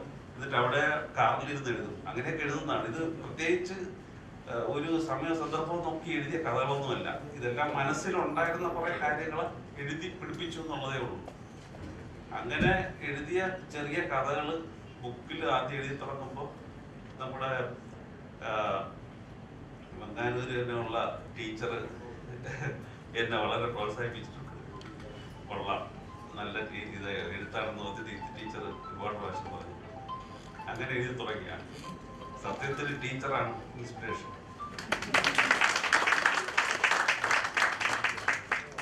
അവസാനം ഇതിന്റെ ഒരു ക്ലൈമാക്സ്, ഇതിന്റെ ഒരു എന്ന് പറയുന്നത് മെഗാനൂരിലെ വേറൊരു ടീച്ചറാണ്, പ്രീത ടീച്ചർ. സത്യം പറഞ്ഞ എവരായാലും ടീച്ചർ എനിക്ക് എഴുതി തന്ന ഒരു അതിനെക്കുറിച്ച് എഴുതിയ ഒരു 5-6 ലൈനുണ്ട്. അത് അവരൊക്കെ വായിച്ചിരുന്നെങ്കിൽ ടീച്ചർക്ക് ഇപ്പൊ പിടിച്ച് അവാർഡ് തരുവായിരുന്നു. അത്ര ഗംഭീരമായ ഒരു എഴുത്ത് ടീച്ചർ എനിക്ക് എഴുതി തന്നത്. കാര്യം നമുക്ക് ഒന്നാമത് പ്രസംഗിക്കാനും അറിയില്ല, ഒന്നും അറിഞ്ഞൂടാ. ആകെ അറിയാന്നുള്ളത് ആരും ഇല്ലാത്ത പോയിരുന്ന് ഒറ്റയ്ക്ക് ഇരുന്ന് എന്തെങ്കിലും ഇങ്ങനെ എഴുതുക എന്നുള്ളതാണ്. ഇതെല്ലാം കൂടെ എഴുതി കൂട്ടി ഇങ്ങനെ കുറേ കഥകളായി. ആക്ച്വലി ഇതൊരു മോർ ദാൻ 70 സ്റ്റോറീസ് എഴുതിയിട്ടുണ്ട്. അപ്പൊ ഇതിങ്ങനെ കുറെ സ്റ്റോറീസ് ആയപ്പോ എന്റെ കൂടെ തന്നെ ഉള്ള വിമല്, വേറൊരു സുഹൃത്തുണ്ട്, ഇവർ രണ്ടുപേരും എന്നെ നിർബന്ധിച്ച് ബുക്ക് ആയിട്ട് ഇറക്കണം എന്നെ നിർബന്ധിച്ചപ്പോ എനിക്ക് ആരെയും പരിചയമില്ല, പ്രസിദ്ധീകരിക്കാനൊന്നും അറിഞ്ഞൂടാ. നമുക്ക് തിരുവനന്തപുരത്ത് കുറെ കാലമായിട്ട് ടച്ചില്ല. അങ്ങനെ ഒരു ദിവസം രാവിലെ ഇറങ്ങി നടന്ന് അങ്ങോട്ട് പോയി. ബാംഗ്ലൂരിന് മുമ്പത്തുള്ള ഒരു അധ്യാപകൻ പറഞ്ഞു, പ്രഭാത് ബുക്ക് ഹൗസിൽ പോയിക്കോ, അവരടുത്ത് പോയി സംസാരിക്കാൻ പറഞ്ഞു. ഞാൻ നേരെ പോയി ഡയറക്റ്റായിട്ട് പ്രഭാത് ബുക്ക് ഹൗസിൽ പോയി ഹനീഫ സാറിനെ കണ്ടു. ഹനീഫ സാറ് എന്നെ ഒന്ന് നോക്കി, ഇവിടെ നിന്നാ പുതിയൊരു എഴുത്തുകാരൻ. ഞാൻ കണ്ട ഒരു എഴുത്തുകാരൻ്റെ ഒരു ലുക്കില്ലല്ലോ. അദ്ദേഹം ഒന്ന് സൂക്ഷിച്ചൊക്കെ നോക്കി. ഒരു കാര്യം ചെയ്യും, ആ കഥകളെല്ലാം കൂടെ എനിക്ക് വാട്സാപ്പ് മെയിലി ഞാൻ ഒന്ന് വായിച്ചു നോക്കട്ടെ. ഓക്കെ, അയച്ചു കൊടുത്തു. 2 ദിവസം കഴിഞ്ഞപ്പോഴത്തേക്ക് അദ്ദേഹത്തിനെ വിളിച്ചപ്പോൾ പറഞ്ഞു ഓക്കെ വാ സംസാരിക്കാന്ന് പറഞ്ഞു. പോയി അദ്ദേഹം പ്രസിദ്ധീകരിക്കാന്ന് പറഞ്ഞു. പ്രസിദ്ധീകരിക്കാന്ന് അദ്ദേഹം പറഞ്ഞത് എനിക്ക് അതിശയമായിട്ടാണ് തോന്നിയത്. കാര്യം എനിക്ക് എഴുത്തൊരു വലിയ എഴുത്തായിട്ട് എനിക്ക് ഫീൽ ചെയ്തിട്ടില്ലല്ലോ. ഞാനിങ്ങനെ ഫേസ്ബുക്കിൽ ഒരു ഇതായിട്ട് എഴുതുന്നതല്ലേ. അദ്ദേഹം എന്തോ അത് പ്രസിദ്ധീകരിക്കാന്ന് പറഞ്ഞു. അദ്ദേഹം വേറെ വാക്ക് പറഞ്ഞു, അതാണ് പ്രധാനപ്പെട്ട വാക്ക്. ഞങ്ങള് പുതിയ പുതിയ എഴുത്തുകാരെ ഞങ്ങൾ ഒരുപാട് പ്രോത്സാഹിപ്പിക്കും. അത് അദ്ദേഹം പറഞ്ഞു. അദ്ദേഹത്തിന്റെ നല്ല മനസ്സുകൊണ്ടാണ് അങ്ങനെ പറഞ്ഞത് അദ്ദേഹം. കാര്യം എന്നെ പോലെ ഒരാളുടെ ബുക്ക് പ്രസിദ്ധീകരിക്കാനായിട്ട് പ്രഭാത് ബുക്സിന് ആക്ച്വലി എന്നെ റിജക്ട് ചെയ്യുന്ന കാര്യമുള്ളൂ സ്ട്രൈറ്റ് ആയിട്ട്. പക്ഷെ അദ്ദേഹത്തെ സമ്മതിച്ചു, പ്രസിദ്ധീകരിച്ചു. ആ ബുക്കിന്റെ ഏറ്റവും ഇഷ്ടപ്പെട്ട കാര്യങ്ങളിൽ അദ്ദേഹം കൂടെ ഉണ്ടായിരുന്നു. ഓരോ കാര്യങ്ങളിലും അദ്ദേഹം നമ്മളെ അഡ്വൈസ് ചെയ്യും, ഉപദേശിക്കും, എല്ലാം ചെയ്യും. അങ്ങനെ അദ്ദേഹത്തിന്റെ ഒരു ഇതുകൊണ്ട് സഹായം കൊണ്ട് മാത്രമാണ് ഈ ബുക്ക് പുറത്തു വന്നത്. അത് പ്രഭാത് ബുക്സിനും എസ്പെഷ്യലി ഹനീഫ സാറിന് ഞാൻ നന്ദി പറയുക. ഒരു ഇതില്ല അതിനകത്ത്. പിന്നെ ഇത് പ്രസിദ്ധീകരിക്കുന്ന കാര്യങ്ങൾ ഇത് വന്നു, ഫംഗ്ഷൻ വന്നു, അതിനൊക്കെ എന്നെ സഹായിക്കാനായിട്ട് അന്ന് എനിക്കിവിടെ അപ്പോഴും വലിയ പിടിപാടില്ലായിരുന്നു. ശ്രീ അജിത്ത് കരിമുള, അദ്ദേഹം youngest local committee secretary of Kerala Marxist പാർട്ടിയുടെ ആളാണ്. പണ്ട് 9 വർഷം കണ്ടിന്യൂസ് ആയിട്ട് ലോക്കൽ കമ്മിറ്റി സെക്രട്ടറി ആയിരുന്നു. പ്രഗത്ഭനായ അഡ്വക്കേറ്റാണ്. നൽകാറുണ്ട്. അദ്ദേഹം തിരുവനന്തപുരത്തും നെയ്യാറ്റിൻകരയെല്ലാം അദ്ദേഹത്തിന് ഓഫീസുണ്ട്. അദ്ദേഹത്തിൻ്റെ ഒരു സഹായം, അദ്ദേഹം ആണ് വിനോദ് വൈശാഖി സാറിനെ പരിചയപ്പെടുത്തുന്നത്. പക്ഷെ വിനോദ് സാറിനെ പരിചയപ്പെട്ടതിന് ശേഷം പിന്നെ നമുക്കൊന്നും ചെയ്യേണ്ട കാര്യം വന്നില്ല. എല്ലാം അദ്ദേഹം തന്നെ. അദ്ദേഹത്തിന്റെ ഒരു സഹായം എന്ന് പറയുന്നത് ഒരിക്കലും മറക്കാൻ പറ്റില്ല. നമ്മളൊന്ന് ജസ്റ്റ് ഒന്ന് പറഞ്ഞോളൂ, അദ്ദേഹം തന്നെ ഓരോരോ കാര്യങ്ങളിലും എല്ലാം അറേഞ്ച് ചെയ്ത് ഇപ്പൊ ഇന്ന് ഈ സ്റ്റേജ് ഇങ്ങനെ നിന്ന് നിൽക്കുന്നതിന് അദ്ദേഹത്തിന്റെ ഒരു അനുഗ്രഹവും ഒരു സഹായമാണ്. അത് പറയാതിരിക്കാൻ പറ്റില്ല. വലിയൊരു ഒരു റിഗാർഡുണ്ട് അദ്ദേഹത്തിന്റെ അടുത്ത് എനിക്ക്. അതുപോലെ അദ്ദേഹം നമുക്ക് ഒരു ചീഫ് ഗസ്റ്റിനെ വേണമെന്ന് പറഞ്ഞപ്പോഴത്തേക്ക് അദ്ദേഹം തന്നെ സജസ്റ്റ് ചെയ്താണ്, അതായത് ഞാൻ ഈ കഥ എഴുതുന്നത് ഇതിൽ എനിക്കൊരു കുഴപ്പമുണ്ട്. ഞാൻ പുരുഷന്മാരെ സപ്പോർട്ട് ചെയ്യുന്ന കഥകളല്ല എഴുതിയിരിക്കുന്നത്. ഞാൻ ഒരിക്കലും പുരുഷന്മാരെ സപ്പോർട്ട് ചെയ്യേയില്ല. എനിക്ക് എപ്പോഴും സുന്ദരികളായ സ്ത്രീകളും നല്ലവരായ സ്ത്രീകളും ഒക്കെയാണ് എൻ്റെ മനസ്സിൽ. മോശപ്പെട്ട സ്ത്രീകൾ എൻ്റെ മനസ്സിലില്ല. അതുകൊണ്ട് അത് എനിക്ക് അമ്മയിലെ നിന്ന് കിട്ടിയ ഒരു പാഠമാണ്. അങ്ങനെ അതുകൊണ്ട് സ്ത്രീകളെ കുറിച്ച് മാത്രം എഴുതുന്നുകൊണ്ട് അദ്ദേഹം എൻ്റെ അടുത്ത് പറഞ്ഞു, നമുക്കൊരു വനിതയെ തന്നെ കൊണ്ടുവരണമെന്നുള്ളത്. അദ്ദേഹം തന്നെ സജസ്റ്റ് ചെയ്തതാണ് മാഡത്തിന്.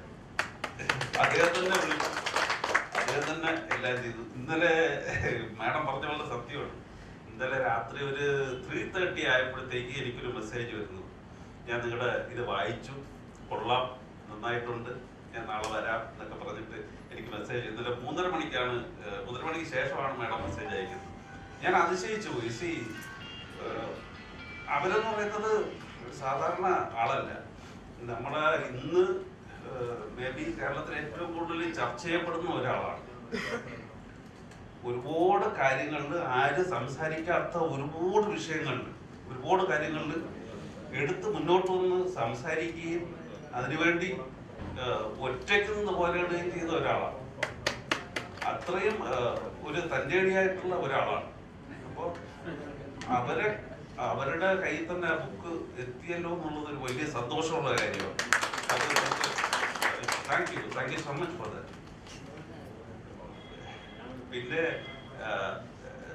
രഞ്ജിത്ത് മേ ബി എൻ്റെ അനിയനാണ്. അങ്ങനെ തന്നെ പറയാം. ആക്ച്വലി ഞങ്ങളെല്ലാം ഒരുമിച്ച് അങ്ങനെ കളിച്ച് അങ്ങനെ സന്തോഷമായിട്ട് തമാശകളൊക്കെ പറഞ്ഞു കിടക്കുന്ന ഒരു ഇതായിരുന്നു. അദ്ദേഹം പെട്ടെന്ന് ഒരുപാട് സിനിമകൾക്ക് തിരക്കഥ എഴുതുകയും അതിന്റെ പിന്നിൽ ഒരുപാട് പ്രവൃത്തി നല്ല ഹാർഡ് വർക്ക് ചെയ്ത ഒരു എഞ്ചിനീയറിംഗ് പാസ്സായ ഒരു വ്യക്തിയാണ് അദ്ദേഹം. ഒരുപാട് ഹാർഡ് വർക്ക് ചെയ്ത് അവസാനം അദ്ദേഹത്തിന് ഒരു നല്ലൊരു ഓപ്പർച്യൂണിറ്റി കിട്ടിയതാണ്. അദ്ദേഹം ഡയറക്ട് ചെയ്ത ഫിലിമാണ് മഞ്ജു വാര്യർ അഭിനയിച്ച ചതുർമുഖം എന്ന് പറയുന്ന സിനിമ. അത് ഡയറക്ട് ചെയ്തത് ശ്രീ രഞ്ജിത്താണ്. അദ്ദേഹം ഒരു സ്ത്രീപക്ഷ സംവിധായകനാണ്. സ്ത്രീകളെ വളരെ ബഹുമാനിക്കുന്നതാണ്. അദ്ദേഹത്തിന് ഈ വേദിയിൽ നമുക്ക് കിട്ടുമെന്ന് ഞാൻ വിചാരിച്ചില്ല. അതുകൊണ്ടല്ല, സൂരജിന്റെ ഒരു ഫോൺ കോളിൽ വന്നാണ്. പക്ഷെ എന്നിട്ടും അദ്ദേഹം ബുക്ക് വാങ്ങിക്കാൻ എൻ്റെ അടുത്ത് വന്നു. ഇത്രയും വലിയ ആളാണ്. രാവിലെ ഞാൻ നോക്കുമ്പോൾ സ്കൂട്ടർ കൊടുത്ത് എന്റെ ഫ്ലാറ്റിന്റെ താഴെ വന്നിരിക്കുന്നു, എനിക്കൊരു ബുക്ക് തരാം വായിക്കണം. ഞാൻ അതിശയിച്ചു, ഒരു വലിയ ഡയറക്ടറൊക്കെ നമ്മളെ വീട്ടിന്റെ താഴെ വന്നിട്ട് ബുക്ക് എന്നൊക്കെ പറയുന്നത്. ഞാൻ പെട്ടെന്ന് ഫ്ലാറ്റ് ഉയരെത്തി, അത്ര ഉയരത്തിൽ പോയി. ഞാൻ വലിയൊരു മനുഷ്യനാണെന്നൊക്കെ എനിക്ക് തോന്നി. അദ്ദേഹത്തിന് വളരെ നന്ദിയുണ്ട്. കാരണം അദ്ദേഹം ആ ഒരു പഴയ സ്നേഹവും എല്ലാം നമ്മളടുത്ത് ഇപ്പോഴും കാണിക്കുന്നുണ്ട്. അതിന് thank you so much for that. Pradeep കുറിച്ച് പ്രദീപ് ഇന്നിവിടെ സ്റ്റേജിൽ പ്രസംഗിക്കാനായിട്ട് വരണമെന്ന് എനിക്ക് ഭയങ്കര നിർബന്ധമായിരുന്നു. അതിൻ്റെ ഒരു കാരണമുണ്ട്, പെട്ടെന്ന് പറഞ്ഞത്. എൻ്റെ ഒരു സുഹൃത്താണ് ശ്രീ വേണു കുന്നപ്പള്ളി എന്ന് പറയുന്നത്. അദ്ദേഹം 12ഓളം സിനിമകൾ, മലയാള സിനിമകൾ പ്രൊഡ്യൂസ് ചെയ്തിട്ടുണ്ട്. അദ്ദേഹത്തിന്റെ വൈഫിന്റെ പേരിൽ ഇപ്പോൾ ഒരു പുതിയ പടം നാളെ അനൗൺസ് വരുന്നുണ്ട്. അദ്ദേഹം ആദ്യം ഫിലിം സ്റ്റാർട്ട് ചെയ്തത് ഹോളിവുഡ് ഫിലിമാണ് അദ്ദേഹം ആദ്യം പ്രൊഡ്യൂസ് ചെയ്തത്. അത് കഴിഞ്ഞാണ് അദ്ദേഹം മലയാള സിനിമ മാമാങ്കം എന്ന് പറയുന്ന സിനിമ പ്രൊഡ്യൂസ് ചെയ്തത്. അത് കഴിഞ്ഞ് ഇങ്ങോട്ട് ഒരുപാട് സിനിമകൾ പ്രൊഡ്യൂസ് ചെയ്തു. അദ്ദേഹം ഒരു ബുക്ക് പബ്ലിഷ് ചെയ്തു, അദ്ദേഹത്തിന്റെ കഥകളെല്ലാം കൂടെ ചേർത്ത് ദുബായ് ഷാർജ ഫെസ്റ്റിവലിൽ വെച്ചിട്ട് അത് റിലീസ് ചെയ്തു. അപ്പോൾ ആ ചടങ്ങിന് എനിക്ക് പോകാൻ പറ്റിയില്ല. പക്ഷെ ഇവിടെ നിന്ന് ഇവരെല്ലാം പോയപ്പോഴത്തേക്ക് ഞങ്ങളെ സുഹൃത്തുക്കൾ ഒരുപാട് പേര് പോയതിൽ പ്രദീപ് മാർട്ടിൻ അവിടെ ആ വേദിയിൽ പ്രസംഗിക്കാനൊരു അവസരം കിട്ടി. അതൊരു വലിയ ഭാഗ്യമാണ് അദ്ദേഹത്തിന്. അതെ. അപ്പോ ഞാൻ വിചാരിച്ചു അങ്ങനെ ഇപ്പോൾ ഈ വലിയ പ്രൊഡ്യൂസർ പ്രോഗ്രാമിന് മാത്രം പോയി പ്രസംഗിച്ചിട്ട് കാര്യമില്ല. നമ്മളെപ്പോലുള്ളൊരു കൂടെ ഉണ്ടല്ലോ, അതിനും 1-2 വാക്ക് പറയട്ടെ. അദ്ദേഹം കൊല്ലത്തെ ഓട്ടോണോമസ് അസോസിയേഷന്റെ പ്രസിഡന്റും വലിയൊരു ബിസിനസ്സുകാരനുമാണ്. അദ്ദേഹം നല്ല നിലയിലാണ്. അപ്പോൾ അദ്ദേഹത്തിനെ കൊണ്ട് 2 വാക്ക് പറയണമെന്ന് എനിക്ക് വലിയ ആഗ്രഹം ഉണ്ടായിരുന്നു. അത് ഞങ്ങൾ ഒരു ഫ്രണ്ട്സിന്റെ ഇടയിലുള്ള ഒരു ഇതായിട്ട് ഞാൻ കണ്ടു. അദ്ദേഹം വന്നു, പ്രസംഗിച്ചു, വളരെ സന്തോഷമായി. പിന്നെ ബുക്ക് നമുക്കിത് ഇന്ന് പ്രകാശന ചടങ്ങിന് വന്നിട്ടുണ്ട്. എല്ലാവരും വന്ന്, എല്ലാ സുഹൃത്തുക്കളും, എല്ലാ പരിചയക്കാരും. സൈന്ധവം ബുക്സിന്റെ ഹെഡ് വന്നിട്ടുണ്ട്. അദ്ദേഹം എൻ്റെ ഒരു റിലേറ്റീവാണ്. ആക്ച്വലി അദ്ദേഹം എനിക്കറിയില്ലായിരുന്നു, അങ്ങനെ ഒരു ബുദ്ധിമുട്ടുണ്ടായിരുന്നു. പിന്നെ അറിഞ്ഞത് അദ്ദേഹം സൈന്ധവം ബുക്സിന്റെ പബ്ലിഷറാണ്, മെയിൻ ആളാണ്. പോലീസ് അസോസിയേഷന്റെ പ്രസിഡന്റ് അവിടെ സെക്രട്ടറി ഇരിപ്പുണ്ട്. കാരണം നമ്മൾ ഒരുപാട് സുഹൃത്തുക്കൾ വന്നിട്ടുണ്ട്. ക്രിക്കറ്റിന്റെ കേരളത്തിലെ മെയിൻ കോച്ച് വന്നിട്ടുണ്ട്. ഒരുപാട് പേര് എല്ലാവരും വന്നു. വളരെ സന്തോഷം നിങ്ങളെല്ലാം വന്നവർക്ക്.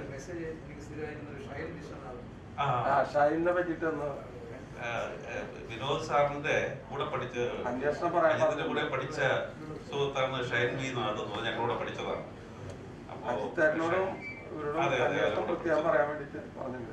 അപ്പോൾ അദ്ദേഹം ഇന്ന് വരാൻ പറ്റിയിട്ടില്ല. അദ്ദേഹം മേ ബി നെക്സ്റ്റ് ടൈം അടുത്തൊരു ബുക്ക് അത് അനീഫ സാർ തന്നെ അനുഗ്രഹിക്കണം.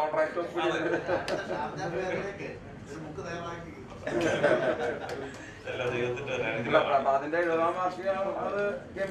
പ്രഭാത് ബുക്സിൽ നമുക്കൊരു ബുക്ക് ഇറക്കാൻ പറ്റിയത് എന്റെ ജീവിതത്തിലെ ഏറ്റവും വലിയ ഭാഗ്യം. എന്തായാലും വളരെ സന്തോഷം.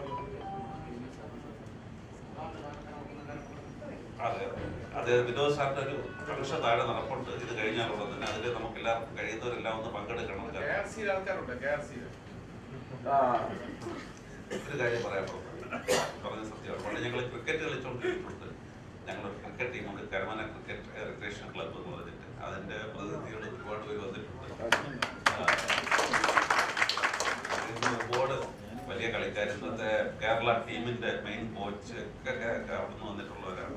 അങ്ങനെ ഒരുപാട് പേരുണ്ട്. ഒരുപാട് പേര് നമുക്ക് ഇതിനുശേഷം പരിചയപ്പെടുത്തില്ല, പറയാൻ പറ്റത്തില്ല.